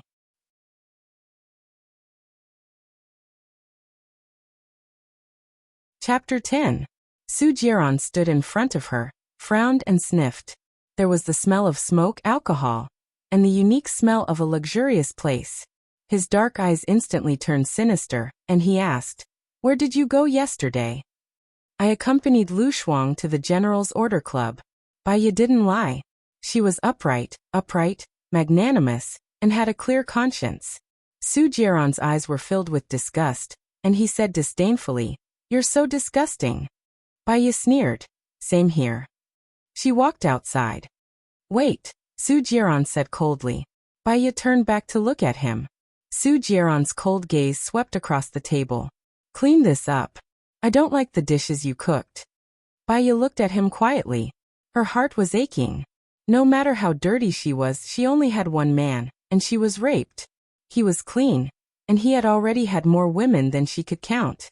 A wave of anger rushed from her heart to her brain. "You really don't deserve to eat the dishes I cooked," Baya said coldly, walked towards the table, and then waved her hand. The porcelain bowls fell to the ground with a clatter. The dishes and soup were everywhere. Su Jiaran's eyes were filled with murderous intent, and he grabbed Baya's arm. He was so forceful, as if he was going to break her hand. He said coldly, "Clean up before you leave." "In your dreams," Baya replied bluntly. A murderous intent flashed past his eyes, and he reached out to strangle her neck, blocking her windpipe. Baya felt that it was difficult to breathe, and she looked at him coldly and hatefully. Their marriage was purgatory, and it was better for it to end like this. If she died, he would go to jail too, and they would go to hell together. It was better than her. She was sad and aggrieved, and there was so much suffering, but there was no one to talk to. Baya's lips curled up, and a charming smile appeared in her eyes. It was poison, needles, thorns, and determination. Su Jiaran was surprised and loosened his grip. Baya couldn't take it anymore and collapsed, his hands supporting the ground. The sharp shard pierced her palm, and blood oozed out. Su Jiaran looked down at her condescendingly. He frowned and a strange look flashed across his eyes. "Get lost. Don't come here again." Baya stood up, lowered his eyes and clenched his fists. Blood dripped onto the ground, forming a bewitching red. She walked towards the door without looking at Su Jiaran. When one was sad, one would feel heartache when one's loved ones saw it. When one's enemies saw it, one would feel delighted. When one's relatives or enemies saw it, one would only feel good after a meal. Don't be sad, don't cry. Baya washed her hands at the pharmacy, bought some bandages, and took care of the wound herself. Lu Shuang called. "Xiaoya, I'm at your doorstep. When are you coming back?" Baya also had something to ask Lu Shuang. What happened to her, and why was she at that soldier's house? "I'll be back in a while." Not long after, Baya came out of the lift. Lu Shuang looked at Baya's expression. Seeing that she didn't look well, his heart skipped a beat. "Shuang Niu, what happened to me last night?" Baya went straight to the point. "Well, I was drunk last night too. I don't know what happened, and I wanted to ask you about it," Lu Shuang said guiltily. "Baya, I don't remember, come in first." Baya opened the door. Lu Shuang saw that Baya didn't pursue the matter, and he immediately chuckled. She followed him in and saw the cosmetics bag on the coffee table. "Oh my God, France Gerlin, you won the lottery, buying such expensive cosmetics." Lu Shuang opened the gift box directly, and his eyes widened in shock. "These cost 200 to 300,000, right?" "What?" Baya was shocked too. She thought it was only a few tens of thousands, and she thought that she could pay it back if she had money. 200 to 300,000? She didn't have that much money. Lu Shuang found a shopping receipt, took a look, picked it up, and shook it. "I said 238,000, you're rich? It's not mine, can you help me sell this cosmetics?" Baya said helplessly. "Why sell it? Isn't Su Jiaran quite rich?" Lu Shuang put the receipt into the gift box. Baya's eyes dimmed, and she said with certainty, "I won't use him. Women have to be independent, financially independent. I support you on this point." "But..." Lu Shuang looked at her ambiguously. "Is this a gift from another man? A soldier gave it to me yesterday. I didn't do anything to deserve it, so we won't have anything to do with each other in the future. It's not good to take other people's things," Baya explained. A light flashed in Lu Shuang's eyes. Was the man yesterday so rich? It seemed that she had good taste. How could they not have anything to do with each other? Return it, you have to return it. You sold it to me, and I'll transfer the money to you later. When you return it to him, treat him to a meal. By the way, did you do it last night? Lu Shuang asked sneakily. Baiya blushed and said embarrassedly, of course not. What are you thinking about? You should throw yourself at that kind of man, Lu Shuang suggested. The image of Gu Lingqing's cold and noble face flashed in Baiya's mind, and he had an unapproachable aura. He's not a man who can be thrown down, Baiya said with certainty. Where there's a will, there's a way. You just need to work hard, Lu Shuang suggested. I might not succeed if I work hard, but if I don't work hard, I'll definitely be more comfortable. It's impossible for me and him, Baiya said, and stuffed the bag of cosmetics into Lu Shuang's arms. Take it. Lu Shuang had no choice but to sit on the sofa. He transferred the money to Baiya and asked suspiciously, I gave you the money. How are you going to return it to him? Baiya walked to the fridge, took out 2 bottles of Maidong, and handed one to Lu Shuang. I have his phone number. He said to call him when he arrives at the entrance of the military area, Baiya said and sat next to Lu Shuang. Her phone rang with a message. Lu Shuang's money had been transferred to her account. Call him now. There's still time, and we can treat him to a meal, Lu Shuang suggested with a smile. Baiya didn't want to owe others money for too long. She took out the note written by Gu Lingqing from her bag. His name and phone number were written on it. Lu Shuang craned his neck to look at it. Gu Lingqing. His handwriting is smooth and fluent. He's very cultured, knowledgeable, and experienced. He's a rare talent. Baiya looked at Lu Shuang strangely. It's a pity that you don't become a fortune teller. Hee, I think so too. Call him now, Lu Shuang urged. Baiya made the call. After 3 rings, the call was picked up. Hello, I'm Baiya, Baiya said nervously. His deep voice came from the other end of the phone. I'll come back in about an hour to return the money. Is that convenient? Baiya went straight to the point. Come over. Gu Lingqing hung up the phone after he said that. He doesn't talk much? Lu Shuang was surprised. That's a lot, Baiya said with a smile. Lu Shuang was speechless. I have a pair of shoes for you. I'm too small and it's a brand. It's a waste to throw them away, Lu Shuang said with a smile, and a cunning look flashed in his eyes.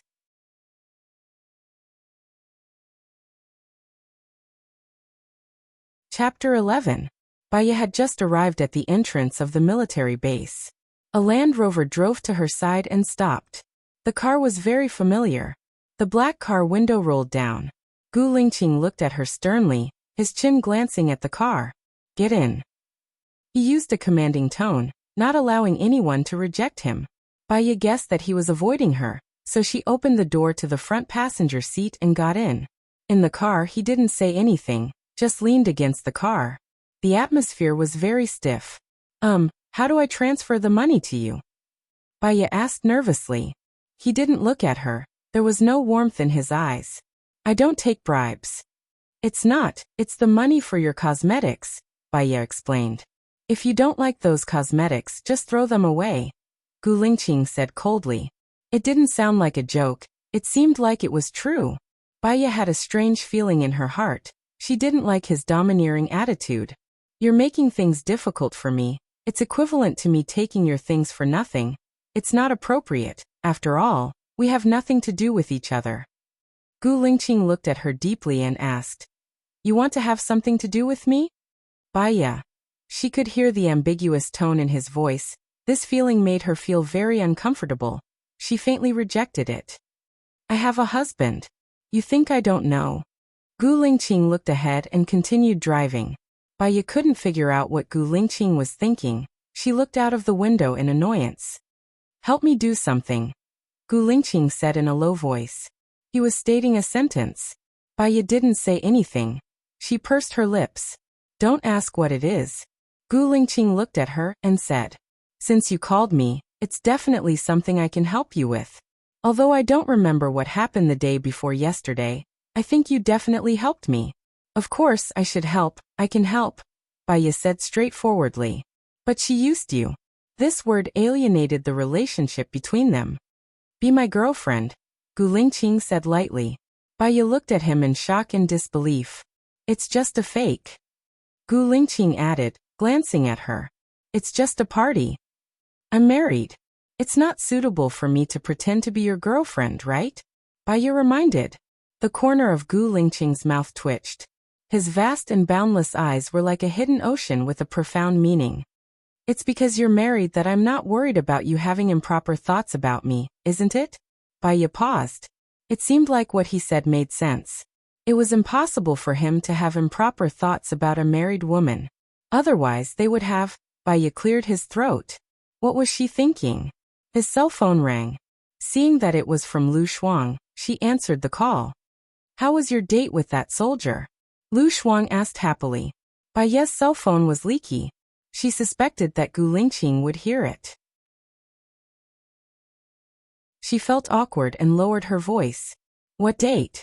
Don't talk nonsense. Fall down, fall down, fall down.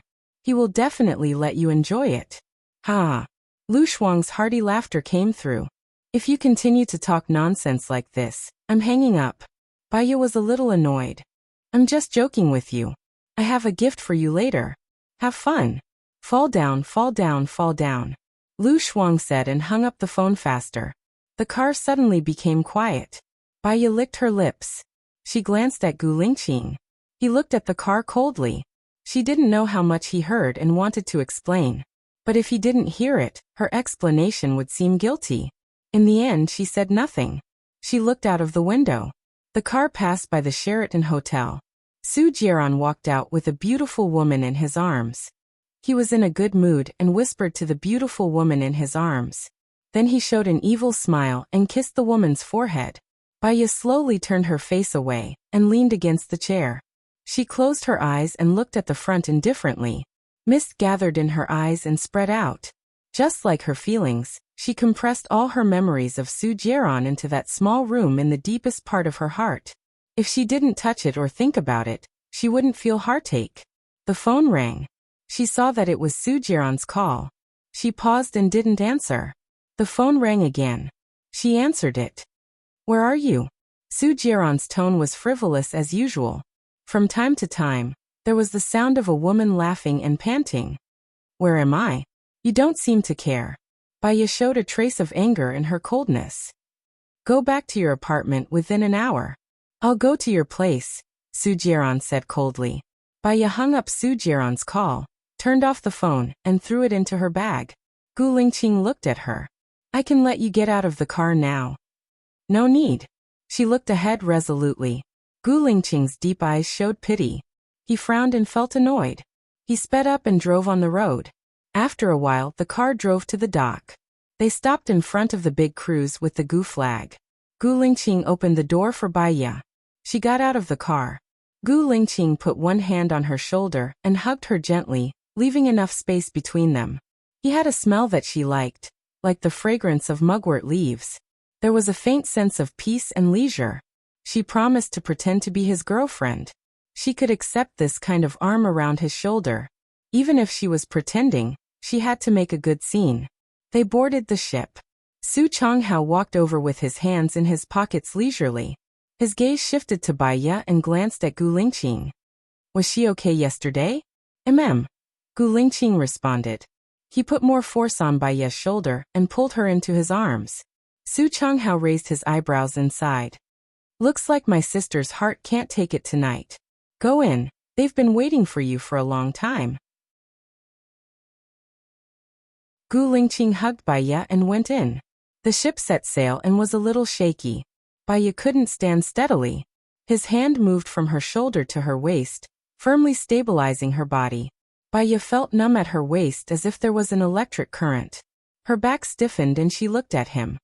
It'll be fine when the ship is stable, he said in a low voice, as if this action was just to protect her. She was trying to test the heart of a gentleman. Thank you. They walked in. Inside was the layout of a small bar. There were a lot of people. Those people saw her and Gu Lingqing walking in, and they were very intimate. There was surprise, jealousy, provocation, and excitement in their eyes. especially the pair of beautiful phoenix eyes that were looking at her. The sharpness in them seemed to want to shoot her to death on the spot. Baya could see her hostility. "Let me introduce you to my sister, Su Xiaoling," Su Changhao introduced awkwardly.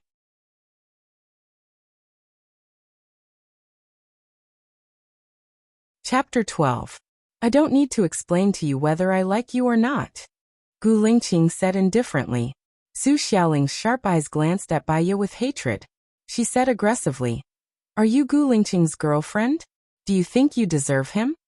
Gu Lingqing protected her in his arms and said in a low voice, "Ignore her." Su Xiaoling was irritated to the point of going crazy. She grabbed Baya's hand with great strength. Her wrist hurt. She said anxiously, "I'm asking you, are you his girlfriend?"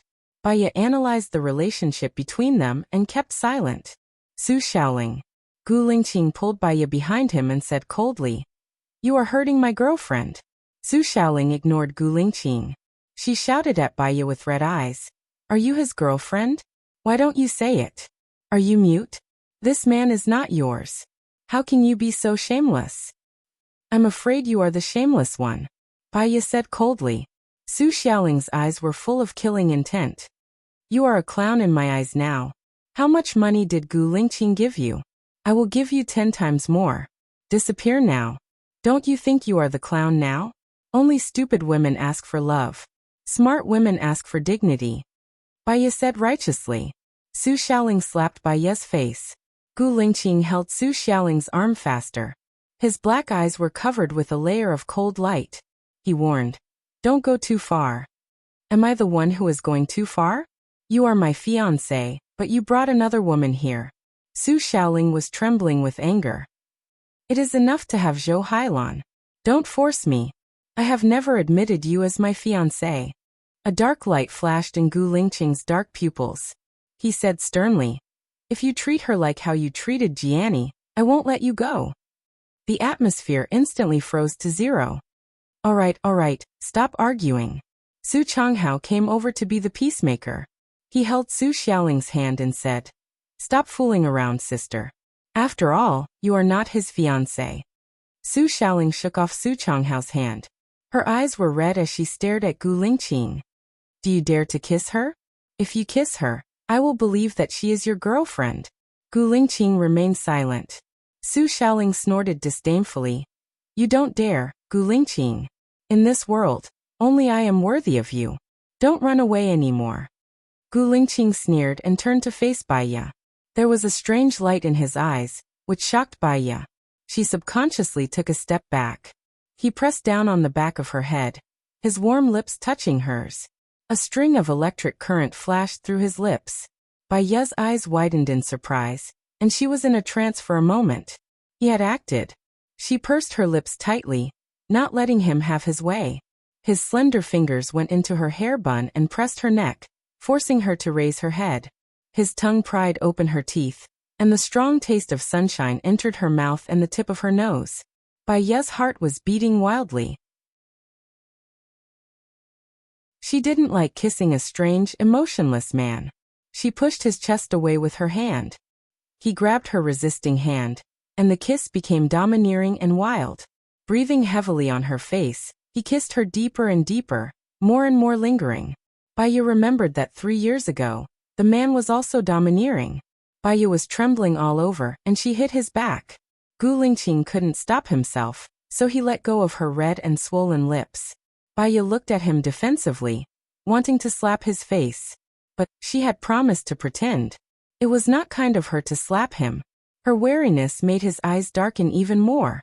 Su Xiaoling clenched her fists, and her eyes were bloodshot. She turned her face away, walked to the bar, and poured a glass of wine. She was so jealous that she was about to go crazy. Su Changhao sighed and comforted Su Xiaoling. "Give up, there are many good men in the world. But they are not Gu Lingqing." Su Xiaoling stubbornly drank up the wine in the glass. She looked at Baya with jealousy, holding 2 bottles of wine, and shouted, "Hey, that woman, do you dare to drink with me?" Baya looked at Su Xiaoling. "How do you want to drink? I will do it for her," Gu Lingqing said with disgust. Su Xiaoling smashed a bottle of beer and lost control of her emotions. "Why should you drink? This is a battle between women. I will declare war on her now. Gu Lingqing, I will say it again. You are mine. Before that, I allow you to hurt me. Baya looked at her crazy look, and her heart ached faintly. Were all the women in the world the same? If they couldn't get their lover's heart, they would feel pain. Because of the pain, they would rather hurt themselves to vent. She was not in a good mood. For her mother, for herself, and more because of Su Jiaran. Okay, I will drink with you, Baya said softly, and walked toward Su Shaoling. Su Shaoling was surprised that she dared to challenge her, and smiled in disdain. She would not get drunk even after 1,000 drinks. Baya would definitely lose. If you lose, you will strip naked and dance here to liven things up. If you don't want to, then give my man back to me, Su Shaoling said with hatred. What if you lose? Baya asked lightly, and her elegant eyes flowed with sympathy. Perhaps Su Shaoling did not understand when a man did not love, even if he got married, it would still be purgatory. She had been through it. I will not lose, Su Shaoling said conceitedly. If you lose, let yourself go. Run to the deck and shout, Gu Lingqing, I don't love you anymore. Can I? Baya said softly, and slightly raised the corner of her mouth. If she did not love Su Jiaran, she could ignore him fooling around with other women. If she did not love Su Jiaran, she would not be hurt. She hoped that this no love could come earlier, so that it would not be so painful even if she kept her dignity. Okay, don't say that I did not give you a chance. 3 bottles of beer, let's see who can drink faster, Su Shaoling said straightforwardly. Baya took the beer, and just as she raised it, her hand was held by Gu Lingqing. Concern flashed in his eyes, and he said in a low voice, Don't drink. She smiled at him, and her eyes wavered. There was something wet surging in them. If I get drunk, don't I still have you? Baya said softly. Her trust made Gu Lingqing stunned. His black eyes became more and more serene. He stared at her elegant and sad face, and let go of her hand. If you get drunk, you still have me, Gu Lingqing promised. Baya raised the beer and put it into her mouth. 1 bottle, followed by the other. She did not have time to swallow the beer, and it flowed on her clothes. But her heart still hurt so much. After finishing the 3 bottles of beer, Baya put down the empty bottle, and wiped the wine stain on the side of her mouth. Seeing the 3 empty bottles on Su Shaoling's table, she showed a sad smile.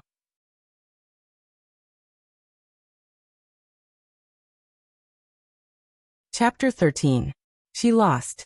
In the game of love, the one who gave sincerely would lose, and she was the one who gave completely sincerely. Su Shaoling raised her chin proudly and said sarcastically, Take off your clothes and dance, or give up to Gu Lingqing. Choose one. I want to see whether you want your face or your body. Enough, Su Shaoling, I'm not someone you can gamble with. Gu Lingqing stood in front of Baya. I'm willing to gamble with you. Su Shaoling's eyes widened, and her eyes were bloodshot. If I, Su Shaoling, lost, I would also run to the deck and shout, I don't love you, Gu Lingqing. Do you know? I really don't want to love you. Baya listened in a daze, and her eyelashes trembled. At the same time that Su Jiaran hated her, she also didn't want to love him. I'll dance, Baya said calmly. Music. Su Shaoling shouted fiercely. The music started. She walked onto the dance floor, and danced to the rhythm of the music.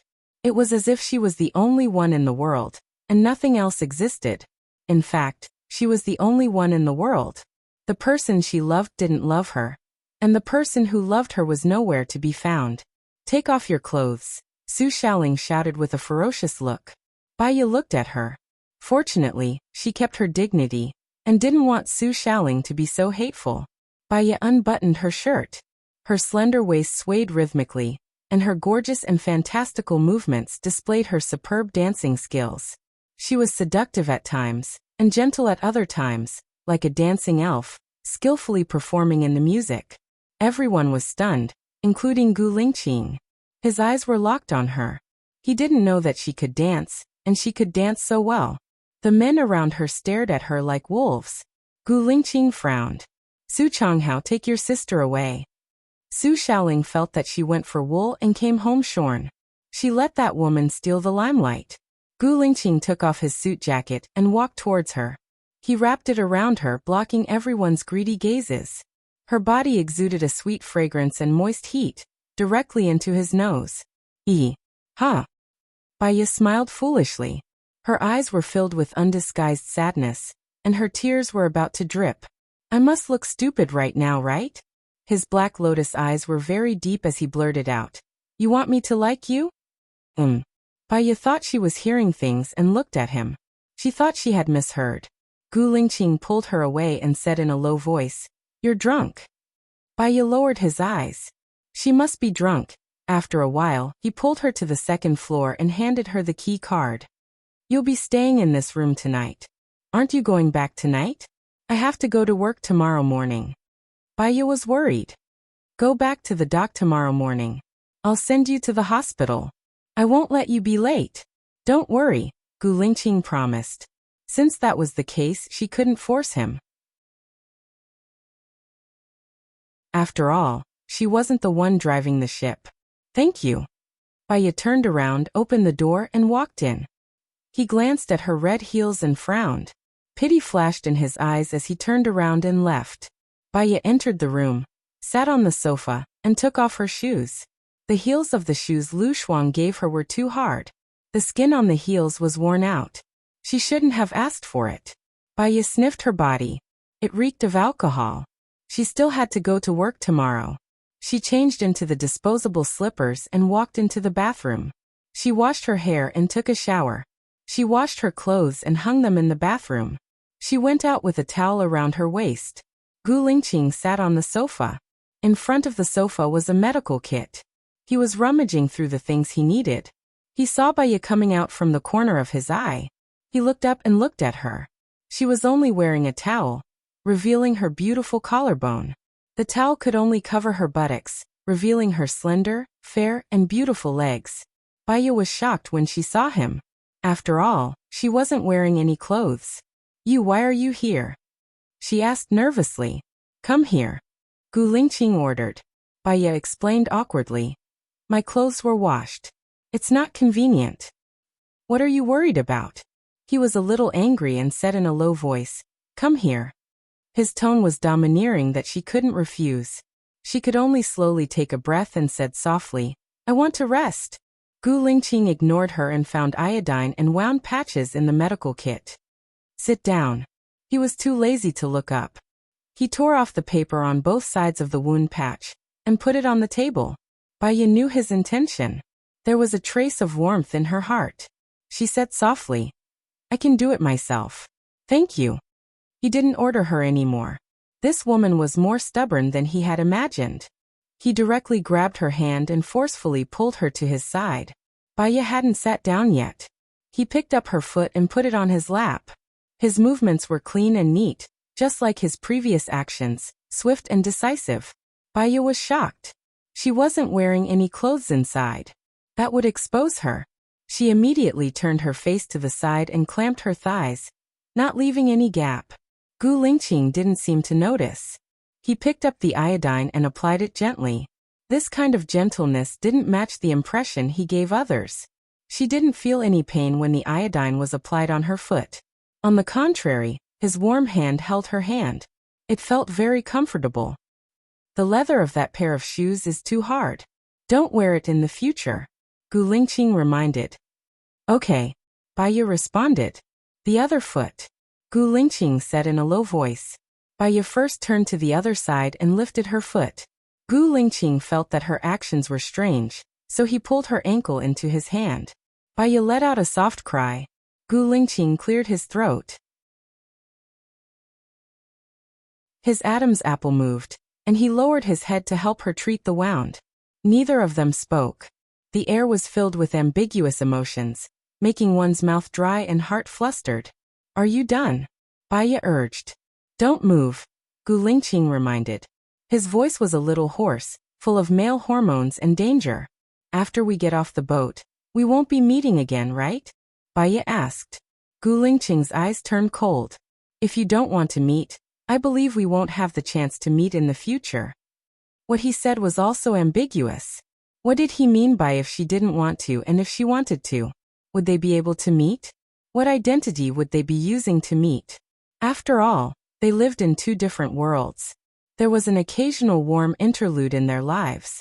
Tomorrow, she would return to her normal life. Okay. She only sent one word, but it was the correct meaning of not meeting. Gu Lingqing's face darkened.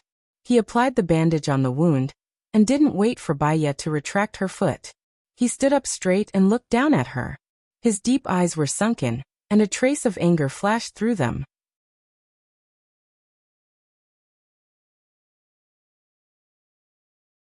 Chapter 14.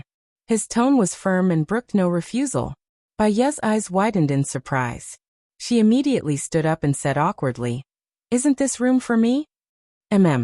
He made a sound as if he didn't care to answer. "You sleep on the bed, and I'll sleep on the sofa." She and Su Jiran had never felt like this when a man and a woman were alone in a room.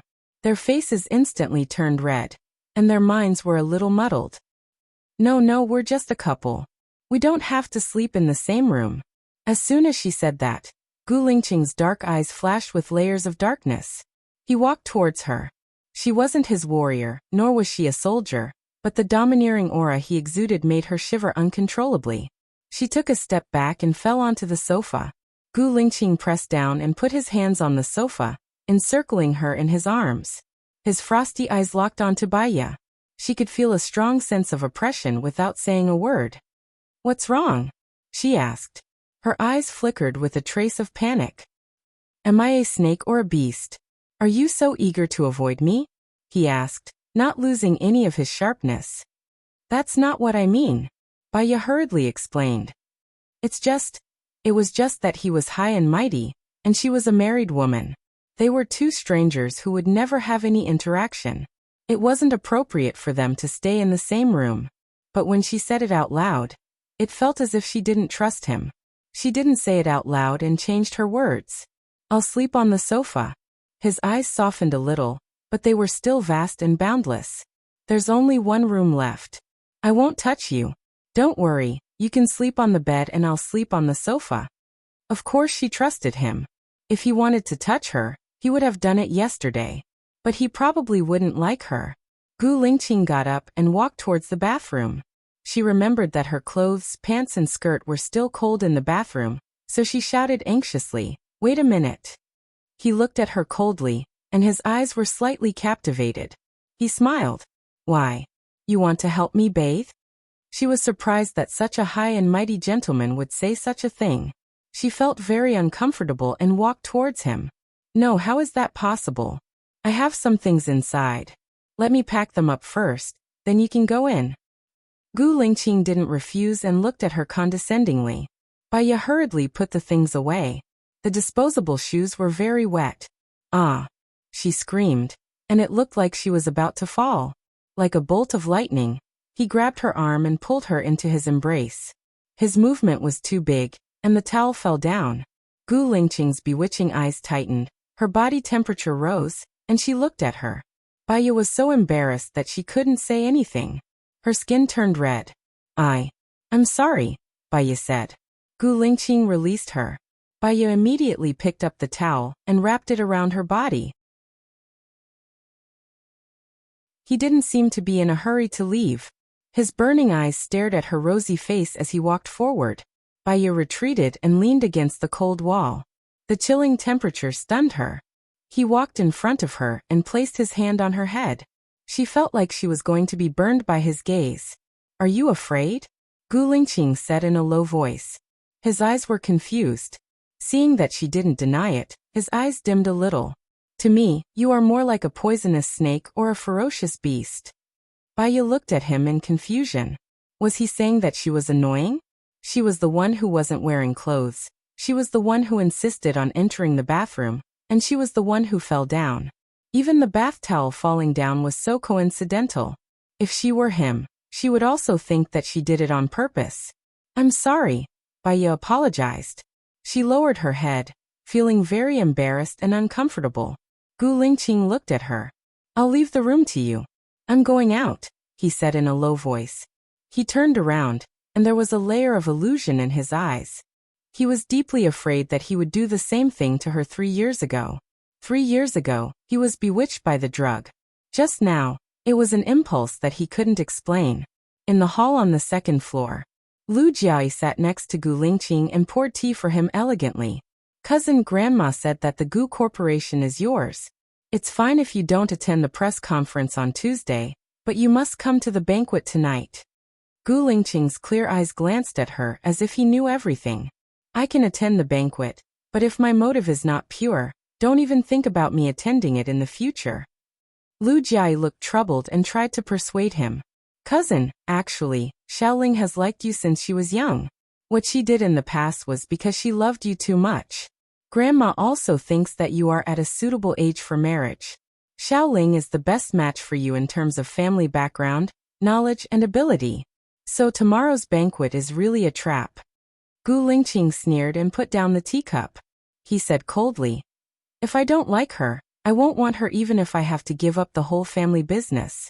I won't be attending tomorrow. Then, do you like the girl who came today? Lu Jiai tilted her head and asked. Gu Lingqing paused. His dark eyes were as vast as the sea, making it impossible to see what he was thinking. What are you trying to say?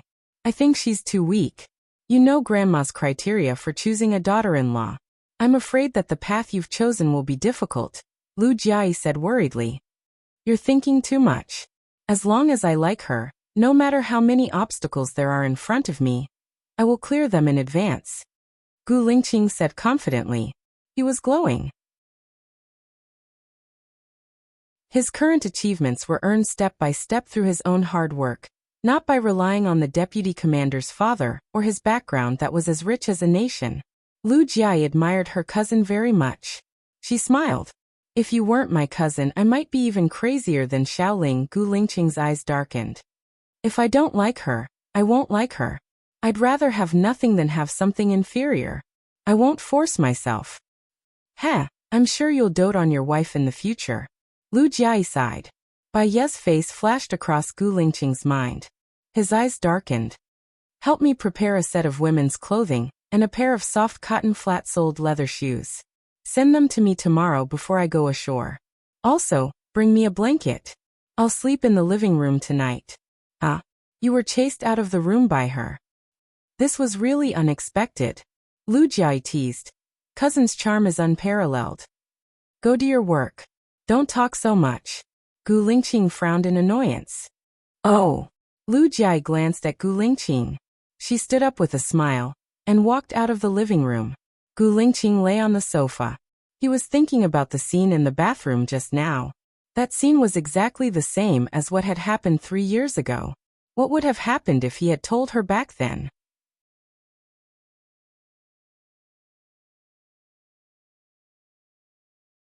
Chapter 15. Bai Ye laid on the bed, unable to fall asleep. She took out her phone to play Snake. A call came in. She couldn't press the button. Her snake hit the wall and died. Bai Ye was furious. She picked up Su Jiran's call and asked impatiently, "What do you want?" "Brother Ran, come quickly. I really want it." His assistant's voice came through. Bai Ye paused for a moment, sat up, leaned against the back of the bed, and said suspiciously, "Hey, little vixen, I really can't feed you. Where do you want it?" Su Jiran's voice came through. "Don't be like this." His assistant said coquettishly. "Then do you still want it?" Su Jiran's voice was evil and charming. The voice on the phone was getting more and more excessive. Bai Ye held the phone and listened attentively. Her eyelashes were trembling, but her eyes were extremely clear. She could feel her heart aching. It was as if she had been thrown into a meat grinder. She had difficulty breathing. However, she didn't want to hang up. Why did she still want to maintain this marriage? In this marriage, she had been hurt endlessly. She didn't feel good at all. It was just that she still remembered how good he was in the past. She still had that little bit of hope for him, so she persisted. Now, she wanted to deeply remember how cruel he was to her. So in the future, she didn't want him anymore. "Brother Ran, if Bai Ye finds out about us, will she deal with me?" The assistant's scattered voice could be heard. Su Jiran grunted. Then he said with slight anger and annoyance, "Don't mention her when we're working." Brother Ran, why can't you just mention her?" "She won't listen," the assistant said deliberately. But you still mention her in front of me. It's affecting the mood, Su Jiran said in disgust. Baya twitched the corner of her mouth. Tears quietly flowed out. It wasn't because she still loved him, but because she felt that the past Baya was pitiful. To love someone with all your strength, to be framed, betrayed, and hurt. If she insisted, she still loved. She would look down on herself. The other party hung up. Baya slowly lay back on the bed and looked at the white ceiling. He quietly felt the pain start from his heart, flow into his blood, and spread to his limbs and bones. Su Jiranville, the assistant's eyes flashed with a gloomy gleam. She had recorded this recording before. This time, Baya would be furious. Su Jiran came out of the bathroom. Wrapped in a towel, he looked sexy and dangerous. He glanced at his phone, picked it up casually, and opened the call log. When he saw the name Baya, his face turned cold. He looked at his assistant sharply and asked, "You called her?" The assistant was shocked, and her body trembled in fear. Her eyes turned red and tears poured out. "Brother Ran, save me. I just want to apologize to her. If she spouts nonsense in front of the media, my parents will know. If she adds fuel to the fire, how am I going to live in the future? Are you still in contact with that circle?" Su Jiran frowned, and his gaze became sharper as he stared at the assistant. "Of course not. I've left the circle for a long time. With you around, I won't go back. I've already kept my chastity. The information in Baya's hands is about the mistakes I made when I was 18 years old. Brother Ran, save me. I only love you," the assistant cried. Su Jiran glanced at her, and there was a sharp glint in his eyes. He asked Baya to go home, but she didn't come back for a long time. He was so angry that he called for other women. He had a stomach full of anger for her. When Baya saw Su Jiran's call, she picked up the phone coldly. "If you put Xiaoyu's information on the internet, I won't let you go," Su Jiran said fiercely. "Heh." Baya chuckled, and her tears fell silently. She asked arrogantly, "How can you not let me go? Do you think that you can still stay in the hospital with just a word from me? I'll make sure that you can't even be a doctor anymore," Su Jiran threatened. Or he was not threatening, but stating a reality in the future. She didn't want to continue living this hellish life. She could choose to end it, couldn't she? "Su Jiran, let's get a divorce. I'll leave without any conditions. See you at the Civil Affairs Bureau tomorrow," Baya said coldly, and her eyes were resolute. She suddenly felt a lot more relaxed when she said those words. "What did you say?" Su Jiran frowned, and he was very agitated. She actually asked him for a divorce. She knew that he was the mastermind of the kidnapping, and she still forced him to marry her without hesitation. Baya actually wanted to divorce him with nothing. "You're not thinking clearly," Su Jiran said angrily. "I've never been so clear-headed. Also, when you think that I'm dirty, I don't think that you're very clean. On the contrary, in my eyes you're trash," Baya retorted bluntly. "I'm trash, and you still want to marry me?" Su Jiran roared. His eyes were bloodshot, and he clenched his fists tightly. The veins on the back of his hands were popping. "I was kidnapped by your lover. I just escaped, and I saw you and your lover doing that in the car. Only then did I know that it was all planned by you," Baya said. "But I didn't plan for you to sleep with the kidnapped man," Su Jiran said angrily. "If you didn't kidnap me and take me to the wilderness, would this have happened? You didn't plan it, but it doesn't mean that your lover didn't. I'm thinking, why did you do this to me?" Baya's eyes were filled with hatred. "Because you're AB*TCH," Su Jiran scolded irrationally. "That's why I married you.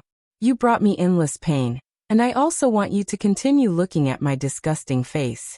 I don't want you to be comfortable, and I don't want you to be happy," Baya blurted out.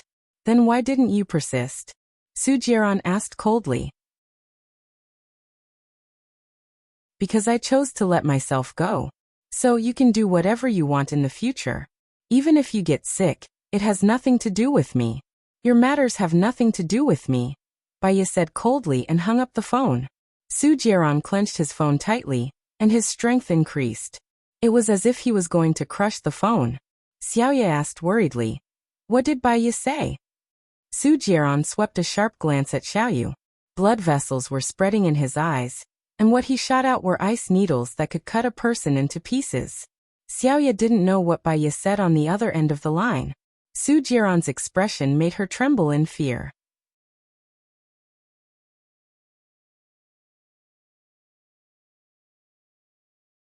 Chapter 16.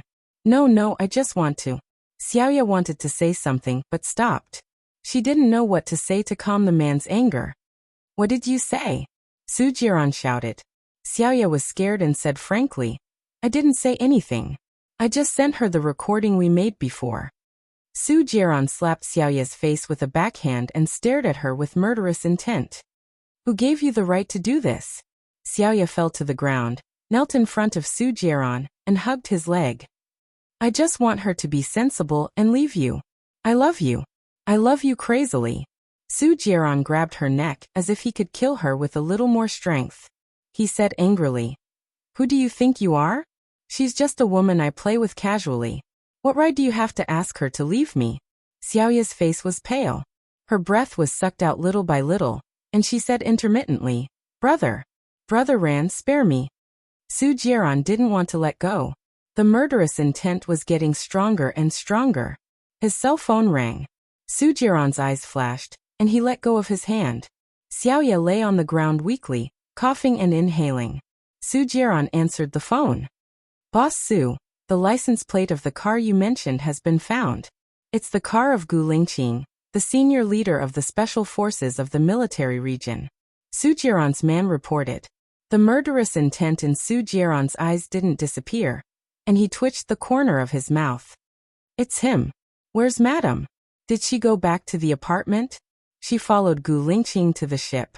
It is said that she will go ashore tomorrow morning. The man reported truthfully. Su Jiran's pupils shrank sharply, and his face was livid. He clenched his teeth and spat out. Play with them tomorrow. No one can provoke my woman, Su Jiran. Yes.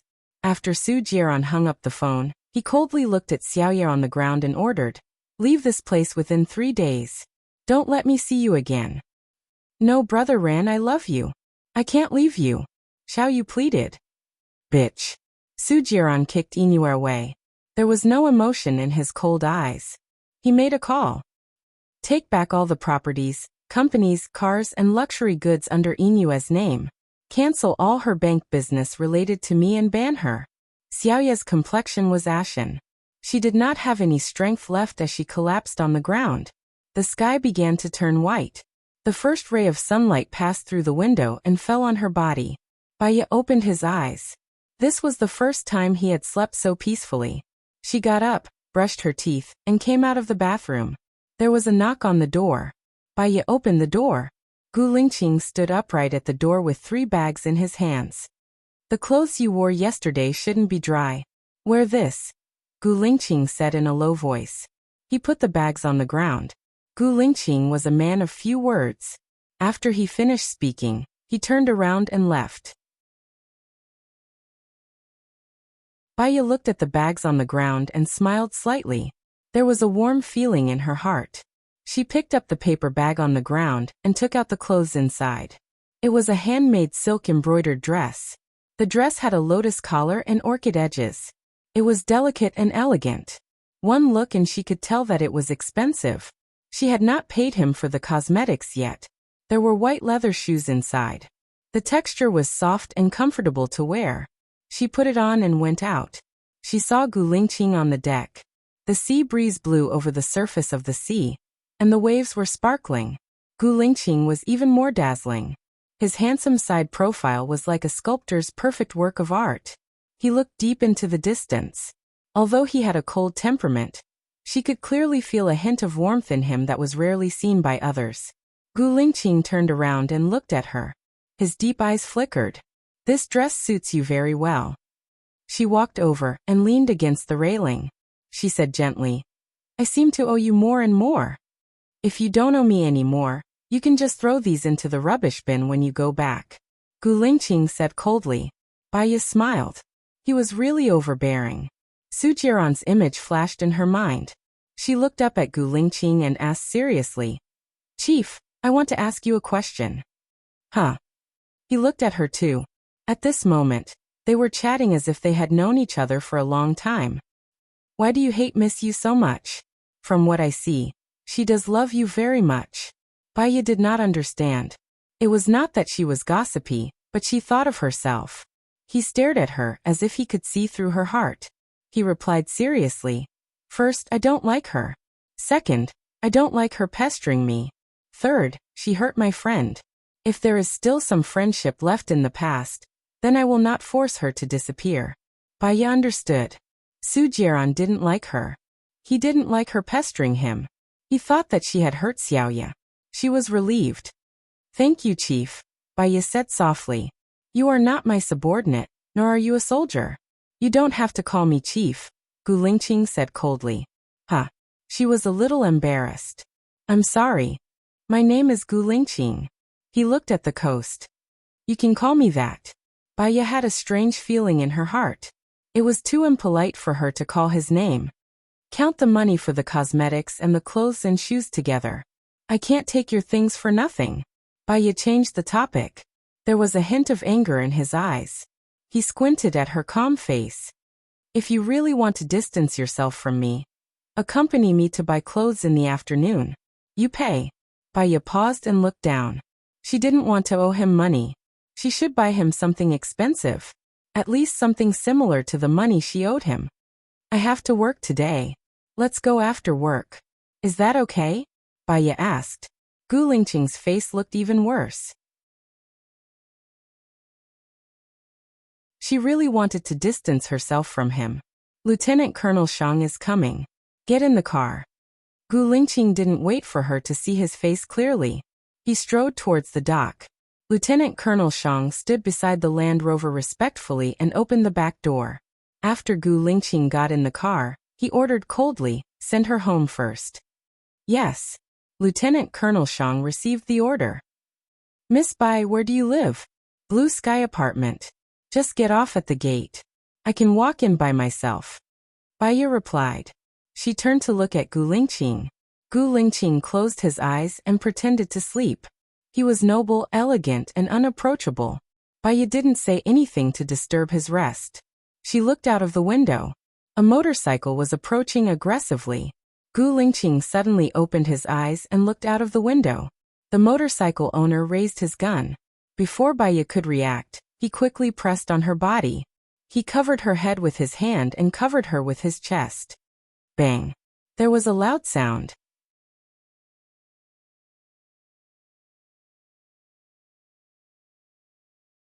Chapter 17. The bullet grazed Gu Lingqing's arm and hit the car door. Lieutenant Colonel Shang stopped the car in a hurry, and the motorcycle sped away. Chief, are you okay? Lieutenant Colonel Shang took out the pistol placed in the car and aimed at the man who was driving the motorcycle. Don't shoot. It's downtown and you might accidentally hurt people. Gu Lingqing reminded him. He sharply glanced at the motorcycle in the distance and then ordered, block the road in Qingshan and get the surveillance video of this road. Don't alert the enemy. Yes, Chief. Baya saw the blood on his hand and glanced at Gu Lingqing's arm. His arm was full of scratches caused by glass shards. If it wasn't for him, it would have been her head and face that was scratched. A wave of palpitation flowed through his heart. Your hand is injured. The hospital is nearby. Do you want to go and bandage it first? Baya said with concern. Gu Lingqing looked at Baya and said apologetically, I can't send you back. I can't send you back. I have to go back to the military. I'll contact you again. It's okay. I can go back by myself. Baya got off the car. He was one step faster and stopped the taxi. He lowered his head and ordered the driver. Take her back to Blue Sky apartment. Baya walked towards the taxi. She got on the car, and he closed the door for her. Baya looked at his arm again. It was still bleeding.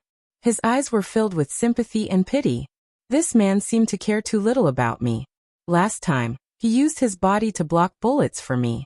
This time, it was the same. Other people's lives were important in his eyes, but what about his own? There was a strange feeling spreading in her heart bit by bit. After a while, she returned to the apartment and opened the door. Su Jiaran was sitting on the sofa with his legs crossed. He was half lying on the sofa lazily. He casually put one hand on the sofa and played with the fruit knife with the other hand. The corner of his mouth curled up. He was obviously smiling, but it didn't reach his eyes. I'll take the marriage certificate and ID card. I may also need the household register. Wait for me. Baya walked towards the bedroom. Did that man make you feel good? Sujiran mocked. Baya glanced at him.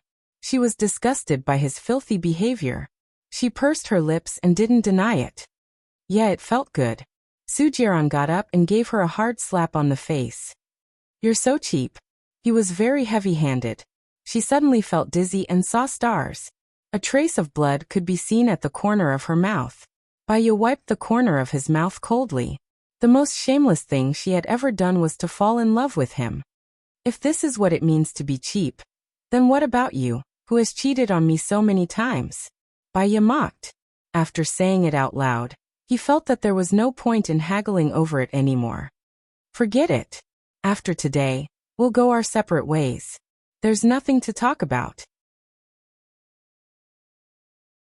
This apartment is yours. I'll move out in the afternoon. Baya walked forward. Sujiran's eyes were bloodshot. He grabbed her arm and held her face between his thumb and index finger. He pinched her face so hard that it hurt. You've learned to make me a cuckold? Sujiran said angrily. The veins on his forehead were popping. Baya glared at him. She didn't even want to talk to him. She pushed his hand away. From now on, we'll have nothing to do with each other. His heart tightened. She still wanted to love someone else? He held her chin again. His angry breath blew on her face. It was hot, as if he wanted to roast her.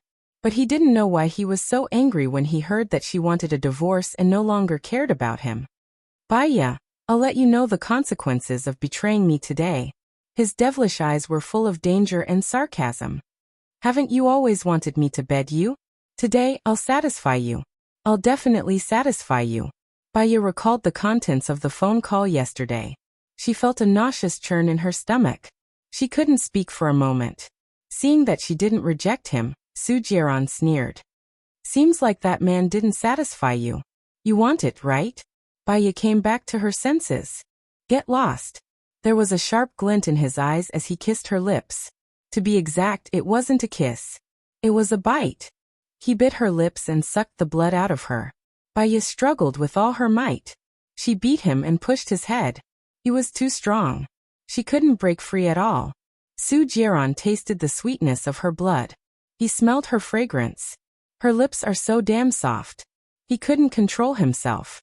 The thought of her spending the whole night with Gu Lingqing flashed in his mind. His eyes were sharp. He let go of her and asked dangerously, "Where else have you been touched by other men?" Baya was scared. She didn't want to be touched by him. She saw the fruit knife on the coffee table.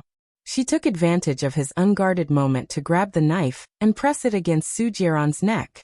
Sujiran paused and looked at Baya. But there was no fear in his eyes. He sneered. Do it if you have the ability. Let me see how cold-blooded a woman like you can be. Baya's hands were trembling. Her eyes were sharp and on guard against him. Did you say that you don't want to touch me? What are you doing now? Don't slap yourself in the face. Baya was angry. Ha!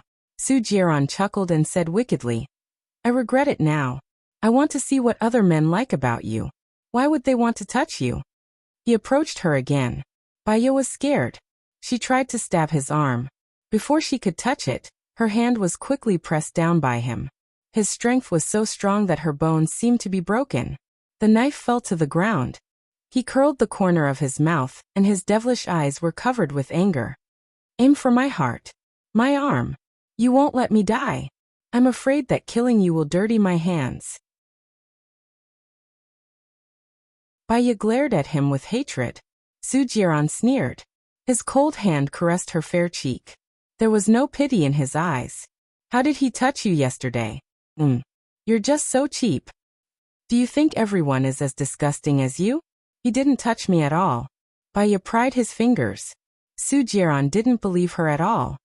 Are you kidding me? A man and a woman spent the night together. They changed their clothes and took a shower. Is there something wrong with him? Or are you insulting my intelligence? Believe it or not, it's up to you. Baya's eyes flashed, and she kicked at his abdomen mercilessly. Su Jiran was shocked. He didn't expect her to kick his abdomen. He instinctively jumped back and dodged Baiya's kick. Baiya threw the fruit platter on the table at Su Jiran. Su Jiran dodged it. Baiya rushed out of the house without looking back. F***ck Su Jiran was furious. He kicked the coffee table. One of the legs of the coffee table broke. The housekeeper stood at the kitchen door and looked at Su Jiran in fear. Su Jiran was furious. He glanced at the housekeeper. Get lost. You're fired.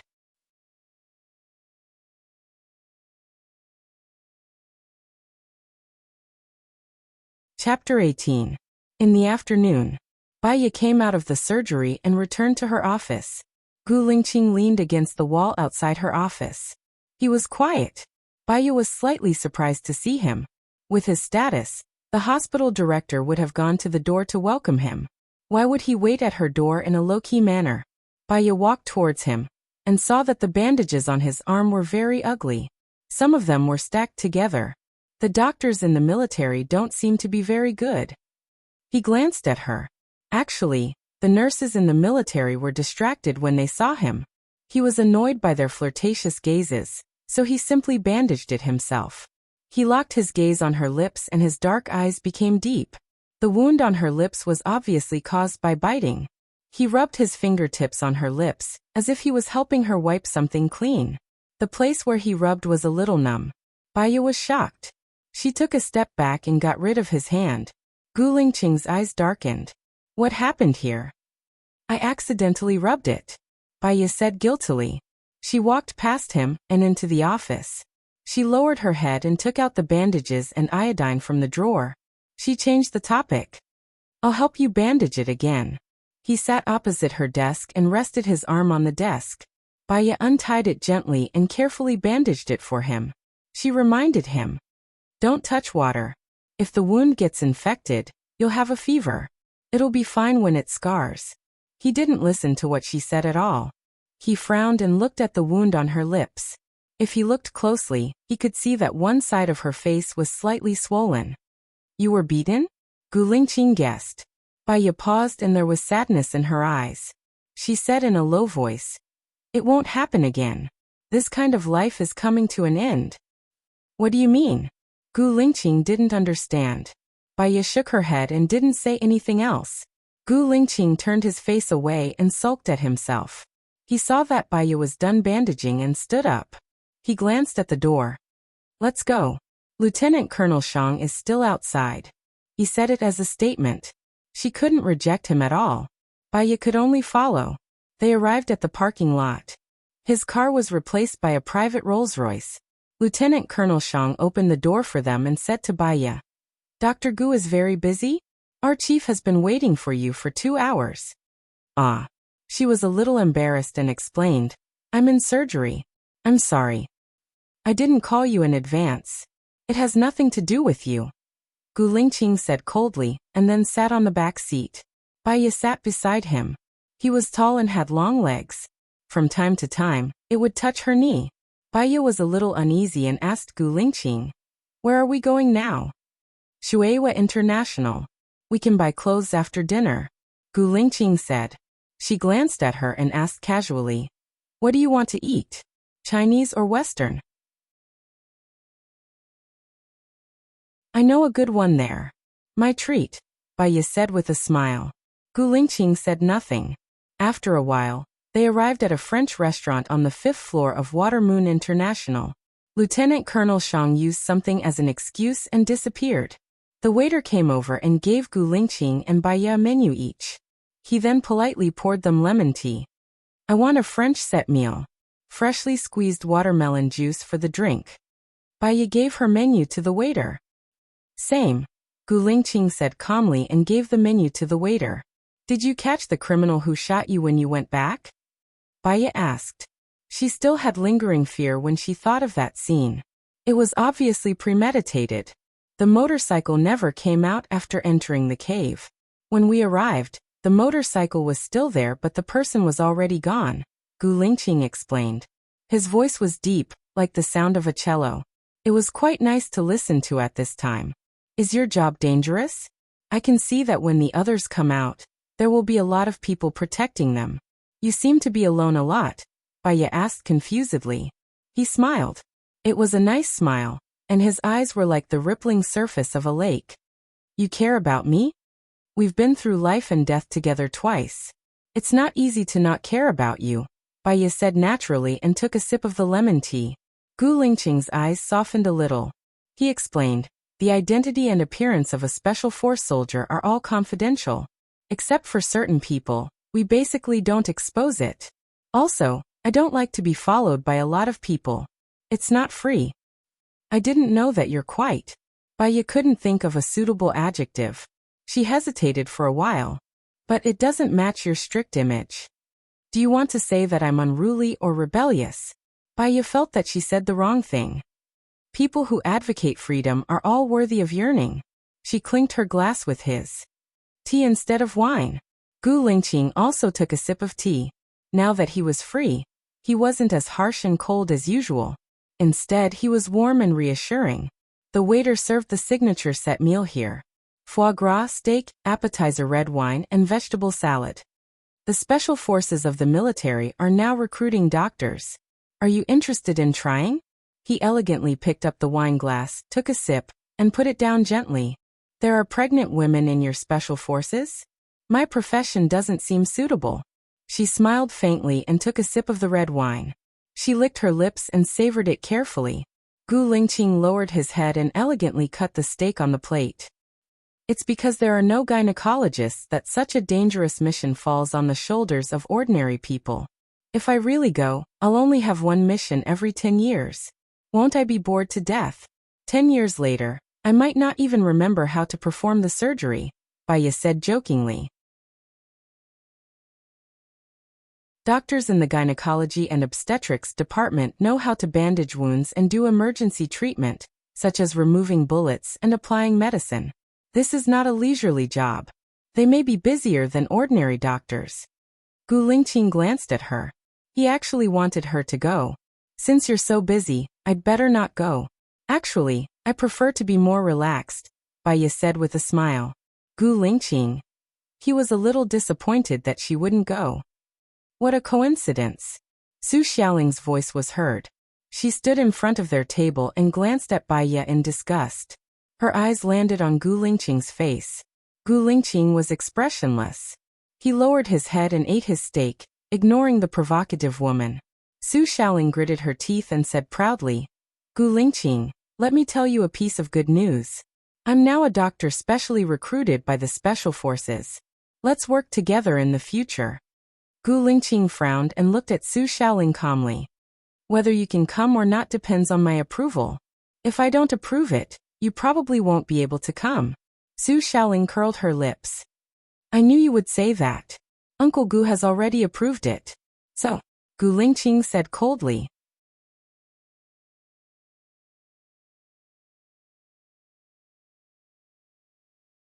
Chapter 19. Baya stared at Su Xiaoling as if she could see the women around Su Jiran. From the woman who kidnapped her 3 years ago, to the pregnant woman last time, to Xiaoya, the assistant of Su Jiran. They all knew that she was Su Jiran's legal wife.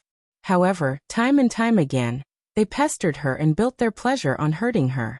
She hated such women very much. She was disgusted by them from the bottom of her heart. Didn't they know what they were doing was wrong? Su Xiaoling, there is one thing you may not know.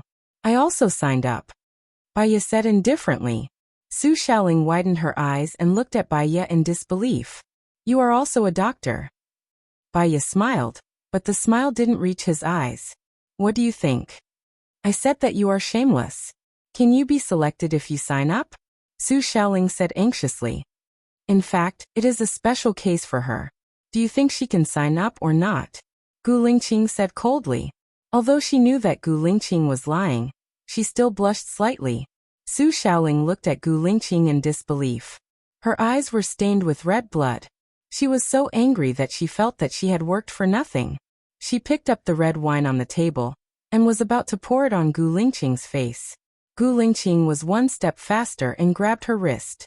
His cold eyes swept towards her like a knife. Su Xiaoling was shocked by him. She loved him for being cold, domineering, and upright, but she also hated him for being bloodthirsty, heartless. Just wait and see. I won't let her join the special forces. Su Xiaoling pulled her hand out and left with hatred. Gu Lingqing looked at Su Xiaoling and said in a deep voice, I will ask Colonel Shang to give you the application form tomorrow. Baiya was a little embarrassed. She just said that because she didn't know why she was so stupid. Was it too late to change the way he addressed her? To be fair, I don't think I'm suitable for a military position, Baiya said tactfully. But at the very least, you should keep your word. You're just saying it to me, so I'll just take it as a joke. But you and Su Xiaoling also said the same thing, so it's very difficult for me to do. Gu Lingqing said simply and straightforwardly, not allowing any refusal at all. Baiya lowered his head and cut the steak subconsciously. If she didn't accept it now, it would seem like she was going back on her word, and it would also make him lose face in front of Su Xiaoling. Gu Lingqing glanced at her. After you go in, you will be given the title of First Lieutenant, which is much better than an office director like you. I'm just worried that I'm not up to the task. Baiya put a small piece of steak into his mouth. From the way you saved people that day, you can do it. Gu Lingqing put her plate in front of her and took away the plate she cut. Baiya didn't understand. I think you cut it quite well.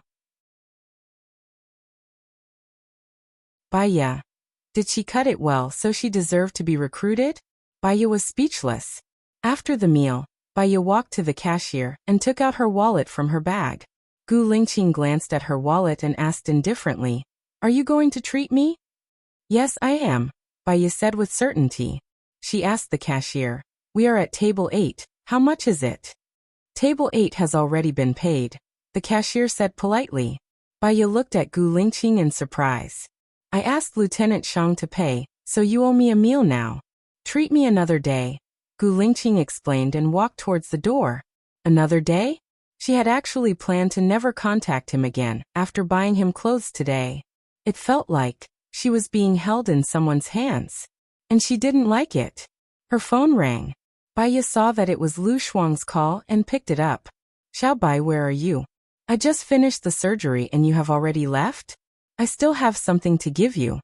Lu Shuang's eyes wandered around as she said, I am at Water Moon International. I have something to do, I will talk to you later, Baiya explained. What is it? Lu Shuang asked, but Baiya had already hung up. She had a cunning look in her eyes. She walked out of the door and headed towards Water Moon International. Baiya followed behind Gu Lingqing. He walked very slowly, as if he was waiting for her on purpose. The two of them kept a distance of 50 centimeters between them. Gu Lingqing was so good-looking that he was a scenery on the street. Many people looked in their direction. She felt quite awkward. After all, a man and a woman would always be in love. If you want to buy better clothes, you should go upstairs, Baiya reminded him. Okay, Gu Lingqing answered. He didn't seem to be in a hurry. He looked at the Turkish ice cream and asked, Do you want some? No need. Baiya was not used to accepting gifts from strange men. She had taken enough from him.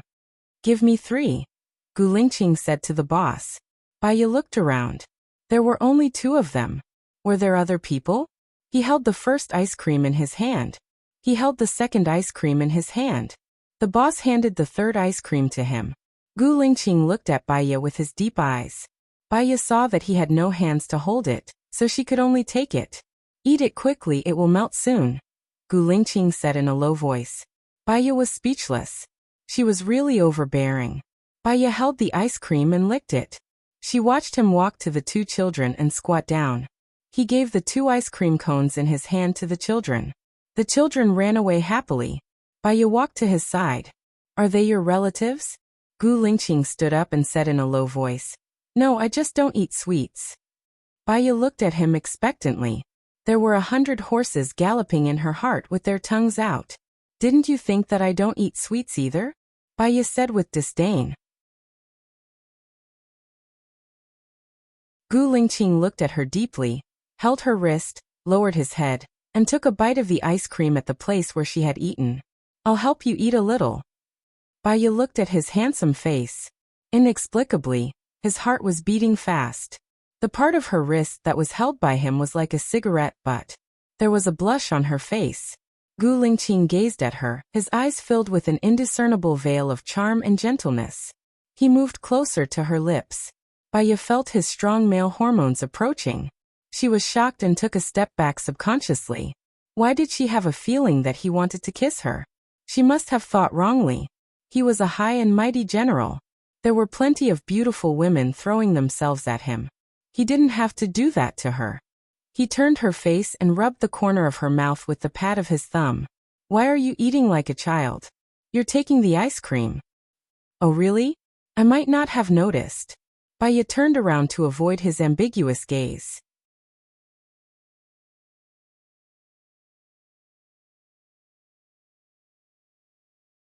Chapter 20. Her cell phone rang. She saw that it was Lu Shuang's. She felt awkward. Let me take this. Gu Lingqing looked at her face that was as red as a peach. She cleared her throat and let go of her arm. Baya walked to the side and picked up the call. What's wrong, Shuang Niu? Baya asked. She felt that her face was still hot. I saw that man. He's the one you spent the night with, right? He's so handsome. The more I look at him, the more handsome he looks. Did he want to kiss you just now? Lu Shuang said excitedly. No. Baya's face turned even redder. She realized that Lu Shuang was nearby and looked around. Lu Shuang got out of the car and waved at Baya. Wait a minute, I bought you a present. Lu Shuang ran towards her, glanced at Gu Lingqing, and pursed her lips into a smile. He stuffed the gift bag into Baya's hand. Girl, use it well tonight. What is it? Baya opened the bag in surprise. It was a woman's item, at that time. Baya felt like her brain was struck by lightning. She quickly closed the bag. I don't. She wanted to. Before she could finish her sentence, Lu Shuang had already run away. She's your friend. Gu Lingqing looked down at her and asked. Yes. Baya answered. She lowered her head, and her mind was still on the present she saw. What did she give you? Gu Lingqing glanced at her gift bag suspiciously.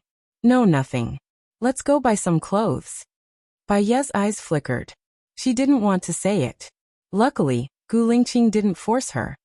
He walked to the 5th floor of Water Moon International. The clothes on this floor were the best of the best. The better suits were worth more than 100,000. What color do you like? Baya looked at the clothes in the cupboard and asked. Navy blue beige. Baya saw a very special suit that was being worn by the mannequin. It was uniquely tailored and had a beige base tone. The collar and sleeves were navy blue. It was very suitable for Gu Lingqing. Baya held Gu Lingqing's arm, looked at the model and asked, Do you like this one? Gu Lingqing glanced at her hand, then shifted his gaze to her face. Baya's skin was very white, like a pigeon's egg that had its skin peeled. It would break with a single blow, and there were no flaws at all. Her facial features were very pleasing to the eye. The more one looked at her, the more exquisite she looked. However, there was a hint of worry between her brows. Gu Lingqing gazed at her and replied, Yeah, I like it. Baya didn't notice that his eyes were on her face. Then this one. Baya let go of his hand and walked into the boutique. She asked the salesperson, Excuse me, do you have 190 yuan for this one?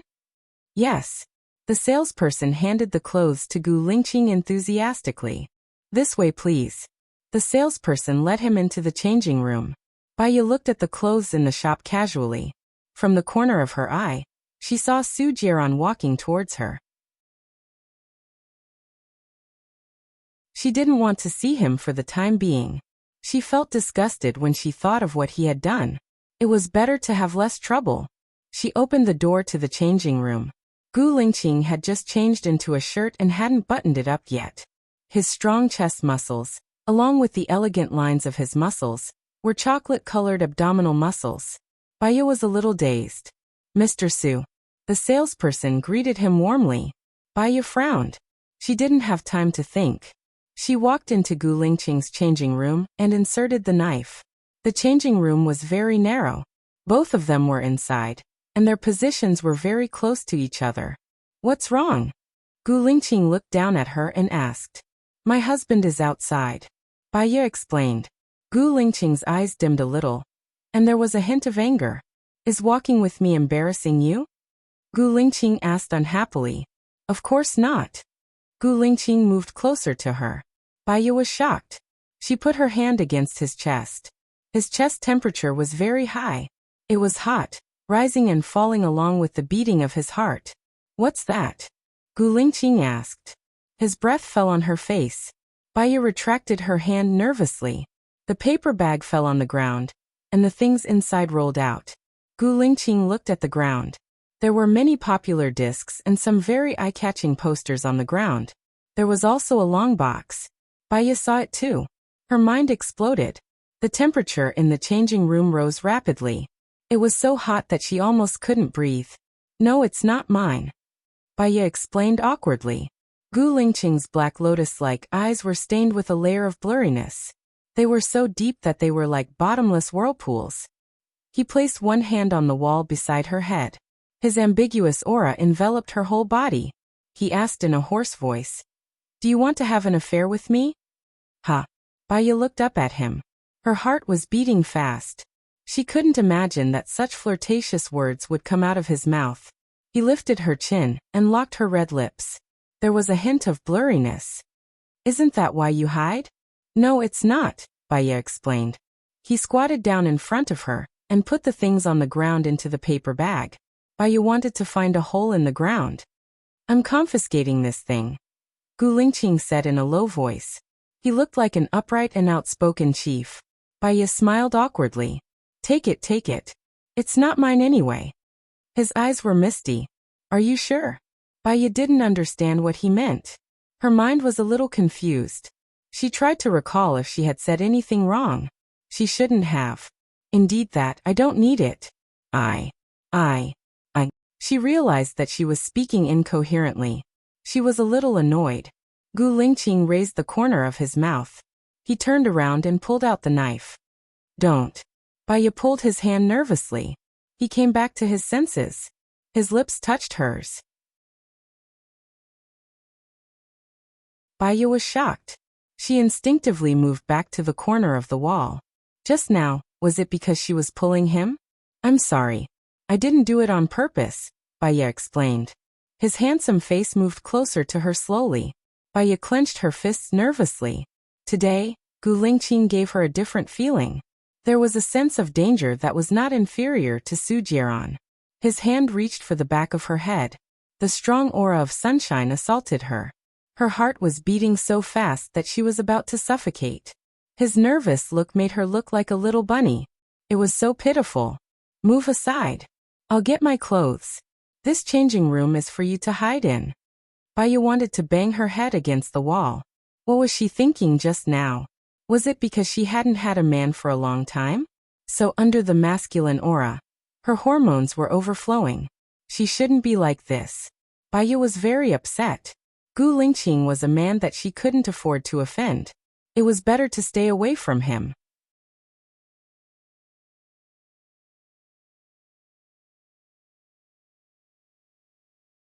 Chapter 21. Gu Lingqing took his clothes, quickly twisted the buttons, opened the door and went out.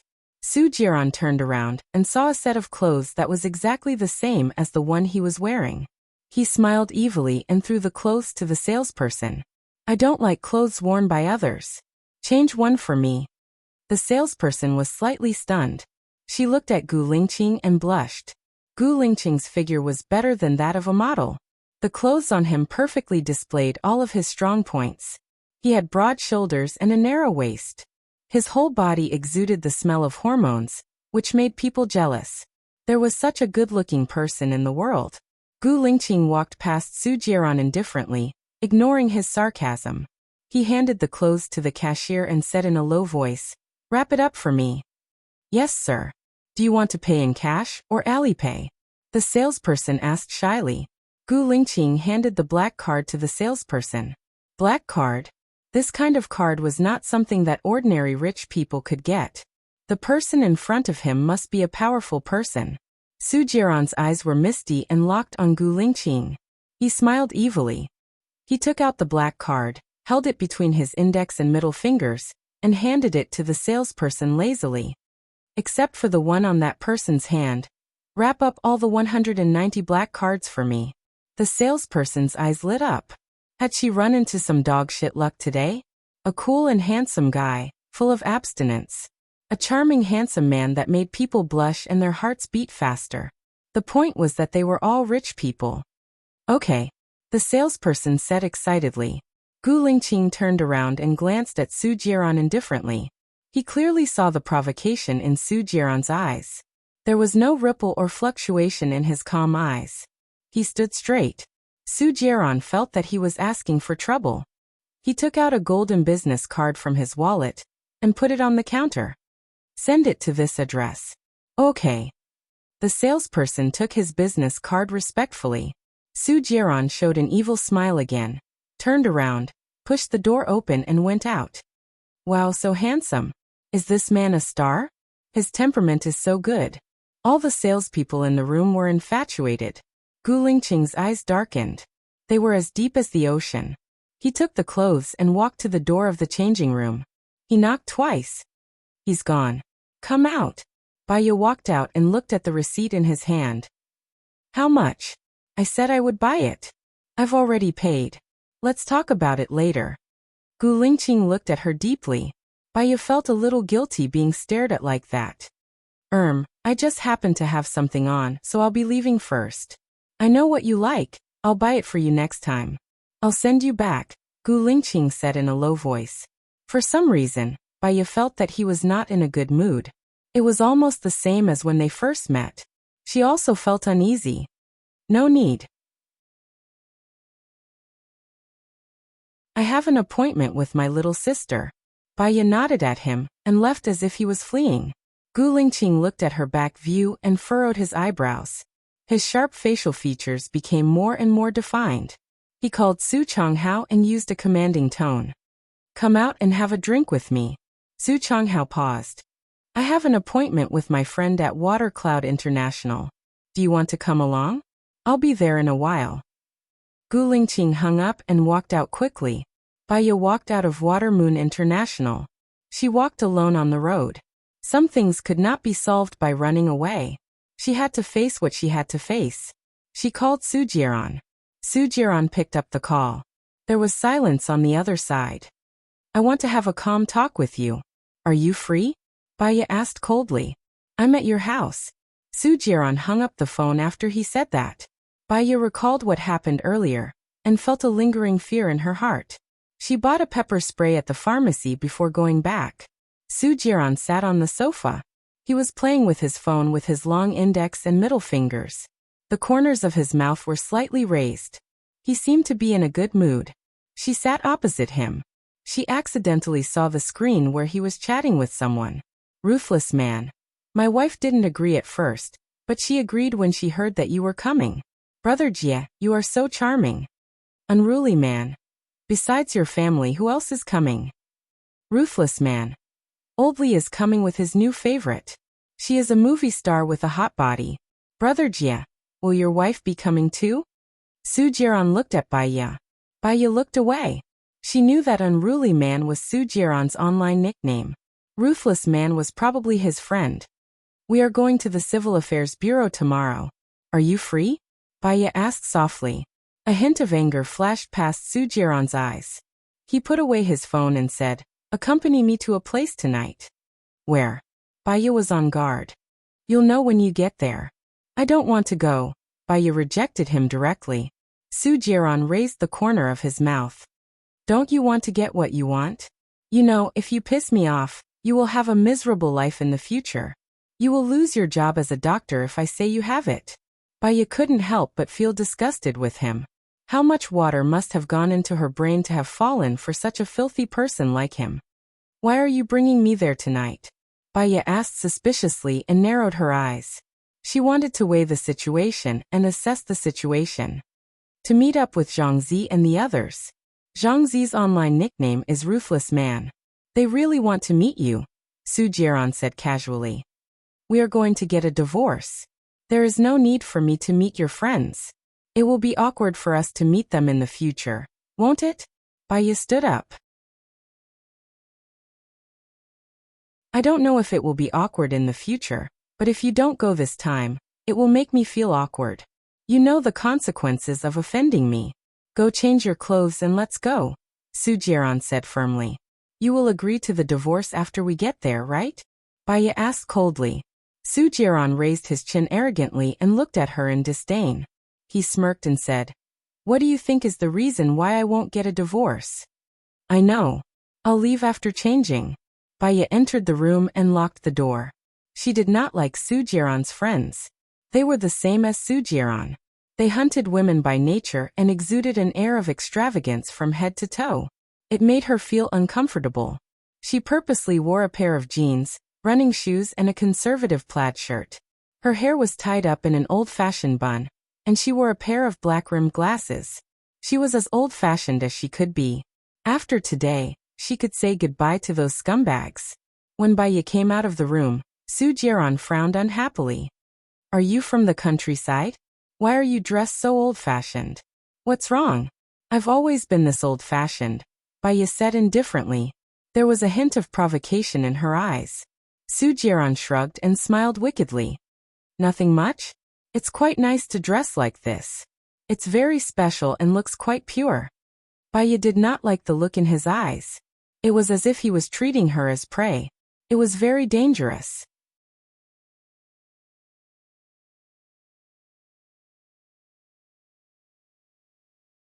Chapter 22. As Baya drove, she glanced at Soo-Jaeon in the rearview mirror. He was texting with his head down. One side of his hair fell down, covering half of his eyes and leaving a shadow on the bridge of his nose. To be fair, this man was not bad looking. He was full of charm, and women would be moved by his gestures. Even if he did not have the money and power behind him, with his temperament and looks, many girls would still like him. She would not be one of those girls. He looked like heaven, but he was actually hell. Soo-Jaeon glanced at Baya and smiled. His voice softened a little. What are you looking at? Don't look at me with such an infatuated gaze every time. I will vomit. Baya looked away and looked straight ahead. Soo-Jaeon could always make people feel uncomfortable. Forget it. She was too lazy to explain. She would quickly get a divorce tomorrow and live separately. Soo-Jaeon's mood improved a little, and he replied to the message. She is already on her way, Soo-Jaeon replied. That's great. My wife has been waiting for Brother Jia for a long time. She will give Brother Jia a big surprise later, Zhang Zi said excitedly. Soo-Jaeon did not reply. He looked at Baya gloomily. She had put her hair up, revealing her fair neck. The line at the back of her neck was very beautiful. He seemed to be reluctant to let Zhang Zi and the others play with her. Behave well tonight, Soo-Jaeon said meaningfully. If she behaved well, he might let her off. He had asked her to attend this gathering to scare her. Who asked her to be so disobedient? Half an hour later, the car stopped at the entrance of the Room of Clouds and Water. Soo-Jaeon got out of the back seat first. Without looking at her, he ordered, "Follow me." Baya clutched her bag tightly and followed him to the door of room 302. He knocked on the door using the Soo family's password. He knocked twice, paused, knocked 3 times, paused again and knocked again. The door opened. Baya saw a young and beautiful woman wearing a strange outfit that looked like a swimsuit. She had a headband with rabbit ears and a rabbit tail at the back of the swimsuit. She blushed and smiled sweetly at Soo-Jaeon. "Brother Jia, you're here. I've been waiting for you for a long time." Baya's heart skipped a beat. He had a strange feeling. "Brother Jia, she's my wife. Isn't she pretty?" Zhang Zi gasped. Baya subconsciously looked at Zhang Zi. He was carrying a girl. The girl looked very familiar. She was a 7th or 8th tier actress called Song something. There was a man standing behind the girl. He seemed to be Soo-Jaeon's friend, but she couldn't name him. No matter how stupid he was, he knew what they were doing. Baya turned around, wanting to leave. Soo-Jaeon held her hand, pushed her into the house, and locked the door. Baya slapped Soo-Jaeon's face. She was so angry that her eyes were bloodshot. "You're so disgusting." Soo-Jaeon's eyes flashed sharply. He grabbed Baya's wrist. "You should learn how to please other women." "Let me out." Baya pulled her hand out. He pushed hard, and Baya was pushed onto the sofa. Before she could get up, he sat beside her and clamped her arm. With a livid face he ordered Xiaonu. Show her what a woman should do to make a man like her. Yes, Brother Jia. The charming woman smiled and stood in front of Su Jieran. She touched his face. Baya turned her face away. She felt like she was about to vomit. Her stomach churned uncomfortably, and she covered her mouth. Su Jieran clamped her chin and turned her to face him smugly. Do you know why I don't like you now? Su Jieran's lips curled into an evil smile, and his tone was disdainful. Thank you for not liking me. Hurry up and leave. I don't belong to the same world as people like you. Baya said coldly. Su Jieran gritted his teeth. He was even more displeased. He flung Baya's chin away and said coldly, Zhangzi, she's yours. You can do whatever you want tonight. Okay. Thank you, Brother Jia, Zhangzi said excitedly. Baya looked at him. She couldn't help but feel disgusted. She ran to the washroom and vomited. Su Jieran stared at Baya, his eyes sharp. Zhangzi also ran to the washroom and shouted, Sister-in-law, you're so beautiful. I've wanted to have you since the first day I saw you. Baya felt disgusted, and her hair stood on end. She couldn't help but shiver. Su Jieran was a scumbag. His friends were indeed scumbags. She looked at Su Jieran and met his sharp gaze. The fear in her eyes became clear. The more afraid she was, the more she couldn't change the situation. She wanted to escape. Baya lowered her head and looked at Zhangzi. Kneel. Zhangzi was stunned, and he really did kneel. Baya frowned and kicked Zhangzi away. Zhangzi looked at Baya with a teasing expression. So sister-in-law has a special hobby. Do you have rope and tape? Baya asked patiently. Sister-in-law this is? Zhangzi was stunned. Obviously, he didn't expect the usually elegant Baya to behave like this. Don't you want it? Baya asked. Yes. Yes, Zhangzi said cheekily. Baya walked into the room next door. Su Jieran frowned, feeling a little annoyed. Zhangzi sneakily took the tools and entered the room. Baya retracted her gaze from the window. They were on the 3rd floor, 6 meters above the ground. Even if she fell from the 3rd floor, she probably wouldn't die. Sister-in-law, I brought you what you wanted. Zhangzi looked at Baya and handed her the rope and tape. Baya took the tools from Zhangzi and glanced at the chair. Sit down. Hearing this, Zhangzi took the opportunity to sit down. Baya tied him up a few times to make sure he couldn't break free. Sister-in-law, this is a little tight. Zhangzi struggled a few times, but he couldn't break free. That's right. What a scumbag. Baya felt that talking to him was disgusting, so she simply sealed his mouth, opened the window, and climbed out of it. Zhangzi saw that Baya was leaving and groaned.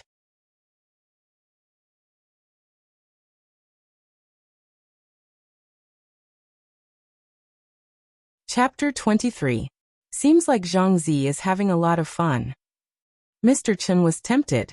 After Zhangzi, it should be his turn. Baya was a stunning beauty. She was cold, arrogant, and not easy to get close to. He had thoughts about her for a long time. This was a chance for him to get intimate with her.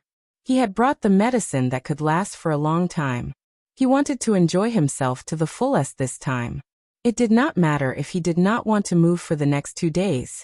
If he missed this opportunity, it would probably be difficult for him to be with Baya again. Su Jieran glanced at Mr. Chen. Although Mr. Chen was moving vigorously, his eyes were fixed on the room that Baya was in. He was annoyed. His wife was being coveted, and he was not happy. He pushed Xiaonu away and walked towards Baya's room. Baya was still hanging on the window. She wanted to step on the air conditioner shelf on the 2nd floor, but there was a little distance. The person on the 2nd floor opened the window. Beauty, do you need help? A man's voice sounded. Baya was afraid to meet a scumbag like Zhangzi again, so she did not dare to answer. She saw someone knocking on the door and was scared. Yes, thank you. Su Changhao carried a chair to the window, stepped on it, and carried Baya in. He said in surprise, It's you. You know me? Baya was suspicious. Gu Lingqing heard Baya's voice and looked up at Baya. Why are you here? Baya was shocked to hear Gu Lingqing's voice. However, seeing that it was him, she felt a lot more at ease. It's a long story. Baya was ashamed to say it. After this incident, she and Su Jieran really couldn't go on any further. Su Changhao looked at Gu Lingqing, then at Baiya. Gu Lingqing came in, drank, asked him, and said nothing. He rarely felt so depressed. It probably had something to do with Baiya. Did you drink? Su Changhao asked Baiya. Baiya did not understand why Su Changhao asked that, but he still answered honestly, no. Why? You came just in time. We all drank. Lingqing drank the most. He didn't bring anyone with him today. Please send him back. Su Changhao said with a smile. Baiya looked at Gu Lingqing, feeling a little confused. If she refused, it would seem mean. After all, they had just saved her life. If she didn't reject him, her heart would twist again. She didn't want to have too much interaction with Gu Lingqing. Let's go. I have something to do. Gu Lingqing stood up and handed the car key to Baiya. Baiya took the key from him and realized what a stupid thing he had done. In the car no one spoke. It was very quiet. Gu Lingqing sat in the back seat. His eyes were fixed on Baiya in the rearview mirror. The flickering light from the street lamp dyed his dark eyes. There seemed to be a ferocious beast in it. Baiya, Gu Lingqing shouted. He suddenly called out. Baiya was shocked. Yes. I remember you owe me a meal, right? Gu Lingqing said in a deep voice. Oh yes. There's a supermarket in front. Go buy some groceries. I haven't had dinner yet. Gu Lingqing used a commanding tone. He did not allow anyone to reject him. Baiya thought that he had to pay back what he owed, so he did not reject him. What do you want to eat? Baiya asked softly. Will you give me whatever I want to eat? Gu Lingqing asked back. His tone was very strange. It was easy to misunderstand. Baiya's face was slightly red. That depends on whether the supermarket sells it or not. Gu Lingqing was a little annoyed. He drank too much just now. So he was talking nonsense. Do what you're good at. Gu Lingqing forced himself to calm down. Soon, they arrived at the supermarket. Baiya pushed the cart to the food section. Gu Lingqing put his hand on the cart gently. He did not say anything. From the looks of it, they looked like a young couple. Baiya put carrots, onions, meat slices, winter gourd, spare ribs, and eggs on the cart. She pushed the cart to the seafood section. It's lobster season now. Lobster is what I'm best at. Do you want some? Baiya asked. Yes. He made this sound from his throat. A trace of uneasiness flashed in his secretive eyes. Baiya's phone rang. She saw that it was Su Jiran's call. She frowned. She also had something to tell him. I'll take this. She walked to the side and answered. Where is it? Su Jiran asked impatiently as he drove. I've had enough of this kind of life. When are you going to divorce? Baiya was even more impatient. You were the one who insisted on marrying me. Now you want a divorce. I'm sorry. I haven't played enough with you. Su Jiran hung up the phone angrily. Baiya had the urge to smash the phone. Her fingernails were white as she held the phone. You want a divorce? Gu Lingqing stood next to her without her knowing. Baiya paused. It was always embarrassing to be seen by others with her unbearable family affairs. Yes, she answered. She did not want to say more. She went to the seafood section to choose lobsters. Gu Lingqing looked at her delicate back. His mood, which had been gloomy for the whole evening, improved a little. When they walked to the queue, there were especially many people. It was the golden time to cook dinner and buy groceries. They had already lined up more than 20. Baiya looked at the onions and thought that it would take a long time for them to get their turn. She said to Gu Lingqing, you queue here. I'll go and get a box of chewing gum. Yes. Gu Lingqing nodded. Baiya turned around to look for the chewing gum. Gu Lingqing saw that there were too many people, so he made a phone call. I'm now queuing at the supermarket under Shuiyu International. There are too many people. Call someone to deal with it. Baiya came over with the chewing gum. Gu Lingqing stood at the cashier.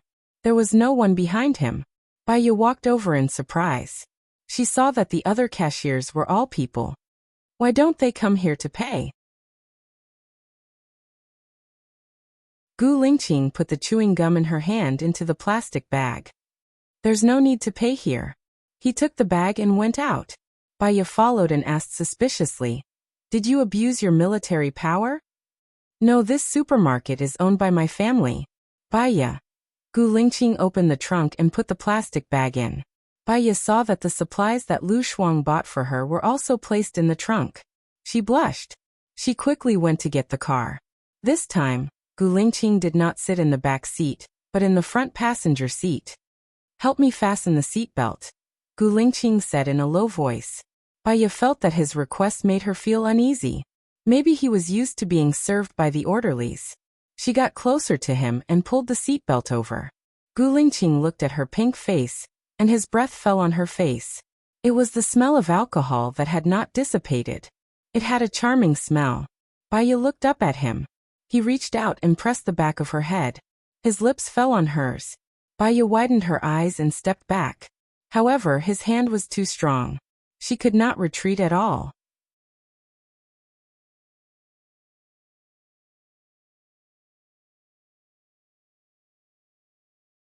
Chapter 24. Wild, domineering, raging, with a strong sense of male hormones, went straight to her brain. In the past, she had thought that Gu Lingqing's feelings for her were just wishful thinking. But what about now? He had thoughts about her. Bai Ye's heart was beating so fast that it felt like it was going to jump out of her throat. She pushed Gu Lingqing's shoulder. She was almost out of oxygen, and her brain was buzzing and getting hotter. After a long time, he let go of her. His deep eyes reflected the two of her. Bai Ye slapped his face casually. He was a soldier, and his speed was unparalleled. He grabbed her wrist in an instant. Bai Ye was angry and said in a heavy tone, "Do you think I'm a loose woman? So I can let men kiss me without feeling ashamed?" "I'm not a loose man," Gu Lingqing said in a low voice. Bai Ye's heart trembled. She couldn't figure out what Gu Lingqing meant. She just felt that this sentence was too ambiguous and had a strong sense of invasion. "You're drunk. I'm a married woman." Bai Ye's voice was trembling. She immediately drew a line between them. Gu Lingqing's eyes darkened, and he let go of her hand. He closed his eyes and leaned against the chair, looking a little gloomy. Drive? How could she dare to drive when he was like this? "I'm not going." Bai Ye was afraid of touching him and pushed the door open. "Before I change my mind, you'd better listen to me. I can't promise you what will happen if you disobey me." Gu Lingqing looked at her. His deep eyes, sharp eyebrows, and cold expression displayed his boldness and oppressive aura. He wasn't joking with her. Bai Ye was a little broken under his pressure. He was a big leader, and she was a small doctor. She didn't dare to provoke him. "What are you doing?" Bai Ye closed the door sullenly. "I also want to know what I want to do," Gu Lingqing said irritably. He turned his face away and closed his eyes again to rest. His chest heaved up and down, showing his unstable heart, but it was suppressed by his maturity and experience. Bai Ye glanced at Gu Lingqing. They were both mature men and women. They understood the things between men and women. Sometimes, just two lonely souls snuggling up to each other. She didn't want to be like Su Jieran. Therefore, he had always been strict with himself and maintained his bottom line. He would not play with his emotions, let alone his body. Bai Ye drove his car into his military base. Gu Lingqing opened his eyes. In his deep eyes, there was no end to them. "Keep driving straight, turn at the third intersection, and keep driving for 1 kilometer." Bai Ye followed his instructions, and after a while, she heard the door of his apartment. In fact, she knew him. Last time she came here, it was Lieutenant Colonel Shang who sent her back. Seeing Gu Lingqing's car coming over, Lieutenant Colonel Shang immediately ran over and opened the door respectfully. Gu Lingqing stepped out of the car first. Bai Ye got out of the car by herself. He didn't even look at Bai Ye, walked into the room, and ordered, "Give me the hangover medicine." Bai Ye felt that he was in a bad mood, which made her feel a little depressed. This man was very strange. She opened the trunk and took out the plastic bag. Lieutenant Colonel Shang took it. Bai Ye forgot to take a look at the gift Lu Shuang gave her. She didn't take it, but closed the trunk door. She went straight into the kitchen. Gu Lingqing finished drinking the hangover soup. Looking at her busy figure, his eyes became deeper. He picked up his book and started reading, but his mind was not on the book at all. The feeling of kissing her was very good. If it wasn't for her reluctance, he would have done it with her in the car. He was a man of abstinence. He couldn't understand why he had such a strong urge toward her. An hour passed in a state of confusion. The rich aroma of food wafted out from the kitchen. Gu Lingqing put down his book and walked into the kitchen.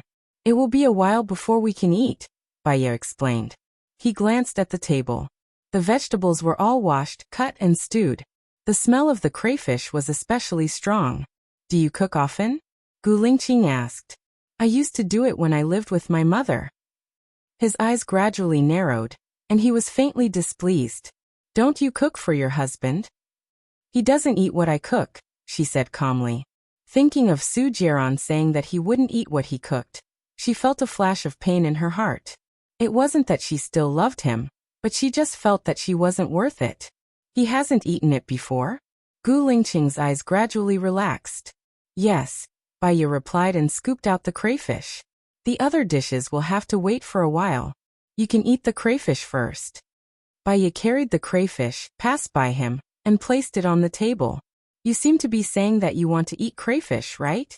Gu Lingqing asked calmly. There should be a lot of people who like to eat it. Baya passed him again, and went back to the kitchen.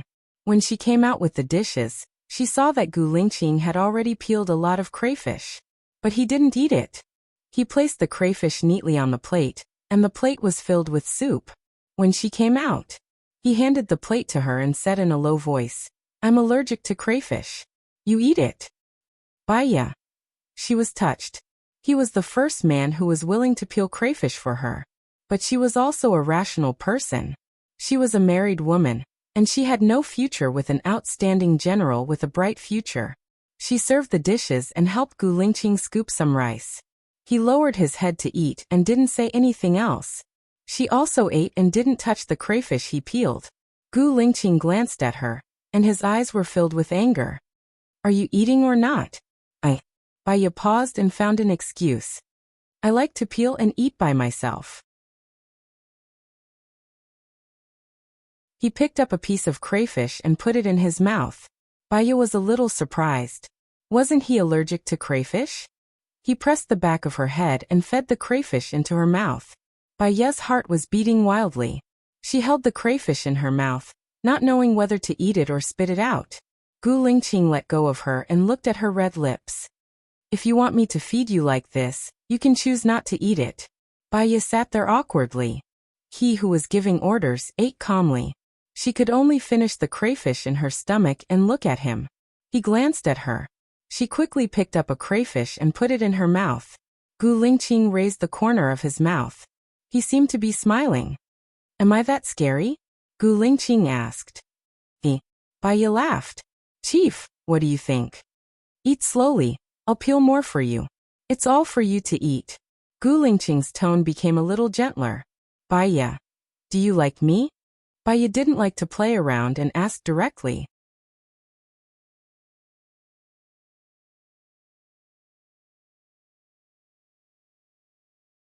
Chapter 25. So what if I like him? So what if I don't like him? Gu Lingqing asked meaningfully.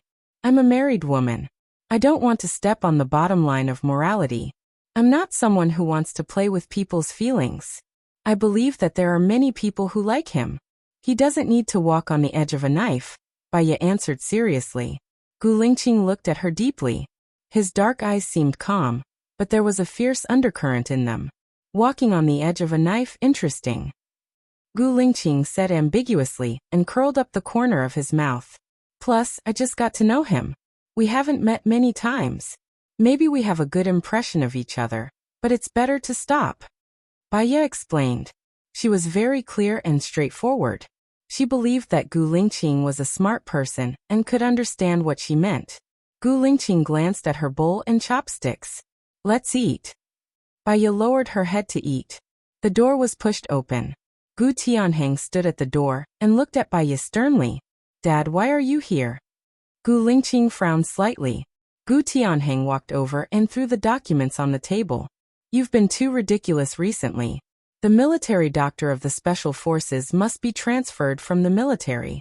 How can ordinary doctors be qualified? Gu Tianheng questioned. This is my business. You seem to be overstepping your bounds. Gu Lingqing put down his chopsticks and leaned on the chair. Gu Tianheng didn't look at Bai Ye. He looked at Gu Lingqing sternly and asked, "Who is she? Who allowed you to bring a dubious woman to the military?" A sharp light shot out from Gu Lingqing's eyes. He stood up, his whole body cold, and his voice was very low.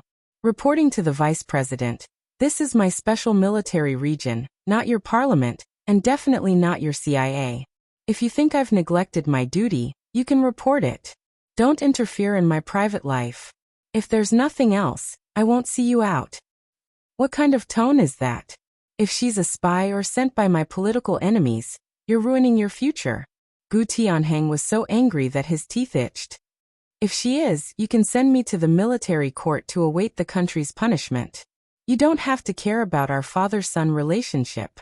But before she is, you have no right to interfere with my relationship with anyone. Gu Lingqing said indifferently. You are destroying your own future. That's also my business. Feeling helpless, Gu Tianheng ordered domineeringly. You must attend tomorrow's banquet. Otherwise, I'll announce to the media on Tuesday that Su Xiaoling is Gu Lingqing's fiancée, the acknowledged daughter-in-law of the Liu family.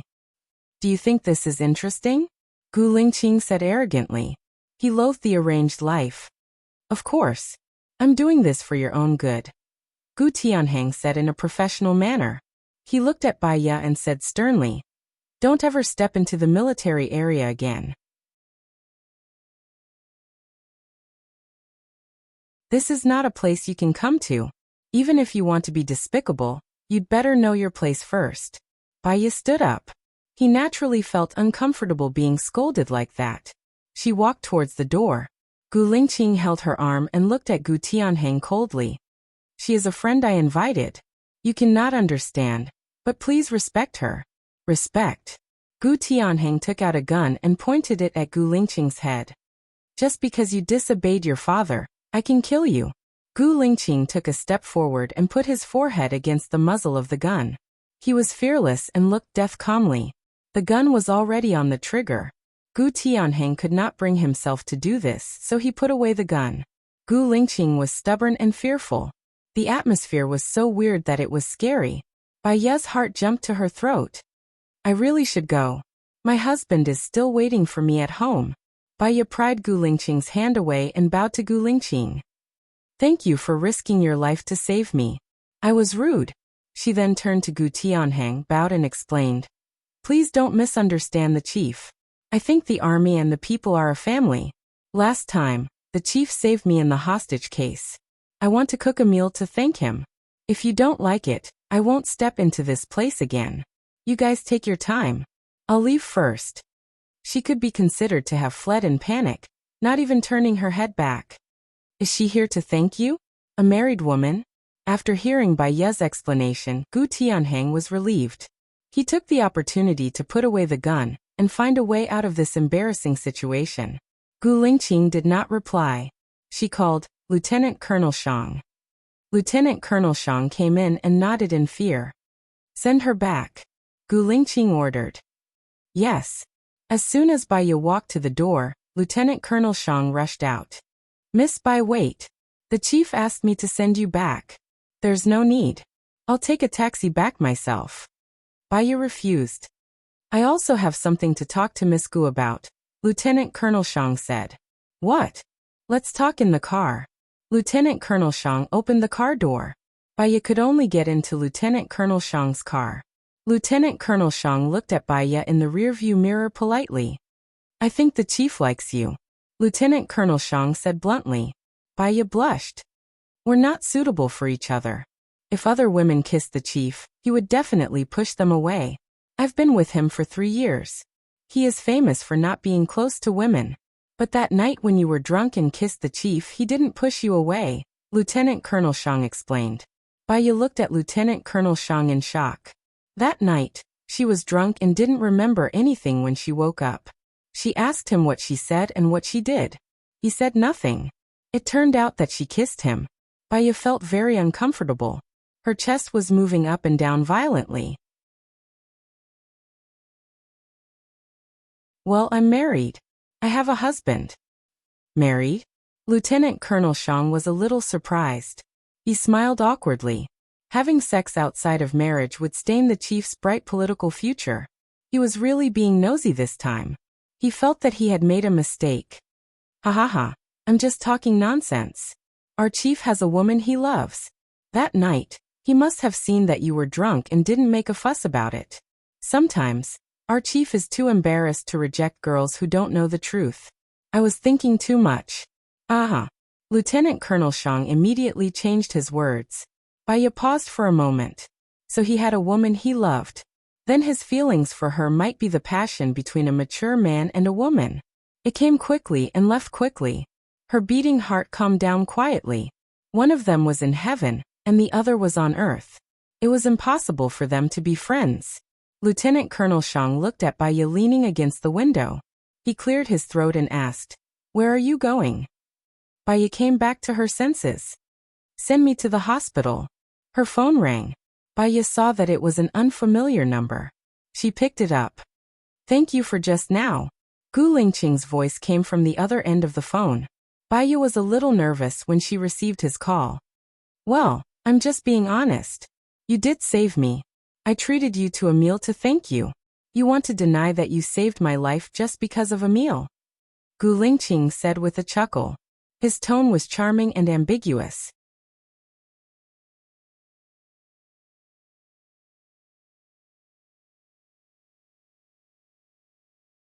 Chapter 26. She felt that Gu Lingqing was taking advantage of her. She was just being polite. "Didn't I put myself in danger because I helped you?" Baya said softly. Heh. Gu Lingqing chuckled, and his tone became much gentler. "I won't force you. Have a good rest." Baya had a strange feeling. He felt like a warm man on the phone, which was different from when they met. "You have a good rest too. I'm hanging up." Baya hung up the phone after she finished speaking. Lieutenant Colonel Shang glanced at Baya and didn't say anything. He sent Baya back to the hospital. When he returned to the military, he received a call from the chief. "Did she go home?" Gu Lingqing asked. "No, she said she was sent to the hospital." Lieutenant Colonel Shang reported truthfully. "Okay. Got it." Gu Lingqing hung up the phone. It was better for her to go back to the hospital than to go home. At 8 o'clock the next morning, Lu Shuang rushed to Baya's office. "Baya, that B*TCH is suing you. The hospital wants to punish you. I heard that she wants you to be fired," Lu Shuang said worriedly. "The B*TCH you're talking about is the pregnant woman who was sent here the other day?" Baya asked suspiciously. "Yes. Why did you cut her down there?" "Her baby's umbilical cord is around her neck. If I don't cut her, the baby will suffocate. I didn't do anything wrong. Why would the hospital punish me?" Baya said confidently. "I heard that someone from above pressured me. I'll go and ask later." "Who did it? Could it be Su Jian? But he has no reason to do so." A light flashed in Baya's eyes. "It should be her. She called Su Jian."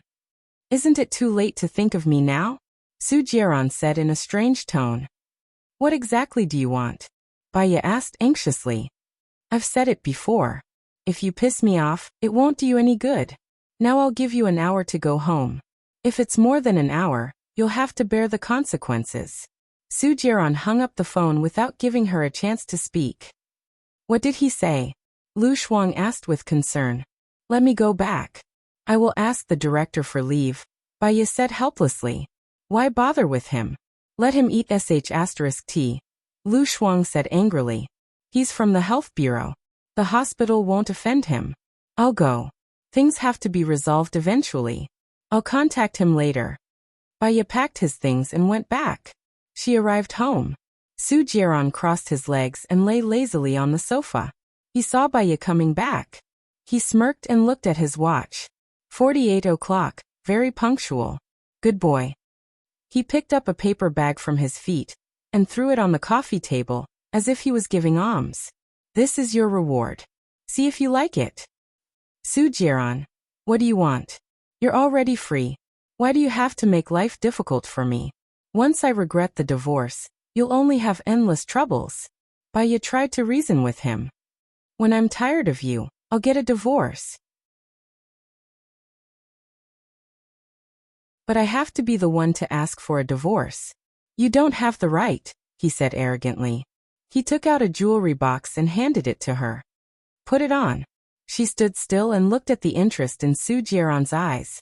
Then she took the jewelry box in annoyance. Su Jiaran was a hunter. What he liked most was to watch his prey struggle, and then enjoy the fun of tracking and playing with it. Hunters were ruthless, focused, and wild. However, hunters would not only be interested in one prey. Baya opened the box and glanced at a pair of platinum diamond earrings. She closed the box and threw it on the coffee table. You don't like it? Su Jiaran stared at her, and there was a hint of anger in his charming eyes. You know I don't like to wear these things. As a doctor, I can't wear them. But I'll treasure them, thank you, she said coldly. He picked up the earrings, pinched her ear domineeringly, and inserted them into her ear without allowing her to refuse. She had never worn them after she became a doctor. There was a stinging pain on her ear. She touched her ear and felt wet blood on it. She glared at Su Jiaran in annoyance. If she had any feelings for him before, it would have been exhausted long ago. Su Jiaran's lips curled up, but there was no smile in his charming eyes. He did not have any tender feelings for the fairer sex. He turned her face and forcefully inserted the other earring into her ear. Baya clenched her fists and suppressed the anger in her heart. A country bumpkin will always be a country bumpkin. Even if you wear gold and silver, you still look like a country bumpkin, Su Jiaran said unhappily. As long as you sign the divorce agreement, I, a country bumpkin who annoys you, can leave without stopping, Baya said coldly. Su Jiaran's displeasure deepened, and he glanced at another bag next to the sofa. There's a pair of shoes in there. Change into the clothes on the coffee table. Don't embarrass me. I'll wait for you in the car downstairs. See you in 10 minutes. He got up and walked outside. Baya was on the verge of anger. She took a piece of paper and wiped the blood on her ear. She opened the gift bag and saw a pink spaghetti strap skirt and a pair of red high heels in the paper bag. She threw the earrings into the box and closed it. She carried the 2 gift bags and went out. Su Jiaran's car was parked at the entrance of the neighborhood. He was texting, and the corners of his mouth curled up. Baya was too familiar with that smile. There must be another prey that was about to fall into his trap. Baya opened the car door and threw the gift bag inside.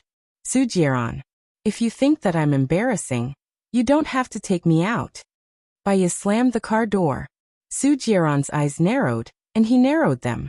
You're challenging my patience. If you don't have patience, then don't see each other. Are you trying to be cheap? Baya said bluntly. A murderous look flashed in Su Jiaran's eyes. He got out of the car, grabbed her hand, and threw her into the back seat. He sat next to her, looked ahead coldly and ordered the chauffeur, drive to the airport. I don't want to go to the airport. What are you playing at? Baya was on guard. Su Jiaran held her chin and turned her so that he was facing her. You'd better behave now. Otherwise, I might get interested and want you. Su Jiaran warned coldly. Baya looked at the coldness in his eyes. Su Jiaran was a beast. She absolutely believed that he would do such a thing. Baya lowered her eyes. Su Jiaran let go of her when he saw that she had become docile. Baya looked out of the window. She really did not understand Su Jiaran. She actually knew that Su Jiaran did not love her, but why did he refuse to divorce her? He was a person who never made a loss. Could it be that he was planning something else? Su Jiaran's phone rang. Minister Su, Governor Xing did not come to pick you up.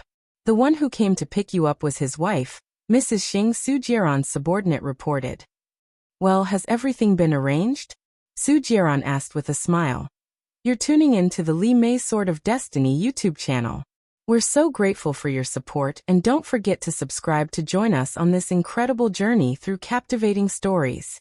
Your generosity through donations truly makes a world of difference, as it's the primary source of revenue that allows me to expand and enhance this channel for you. Thank you from the bottom of my heart for being a part of this adventure.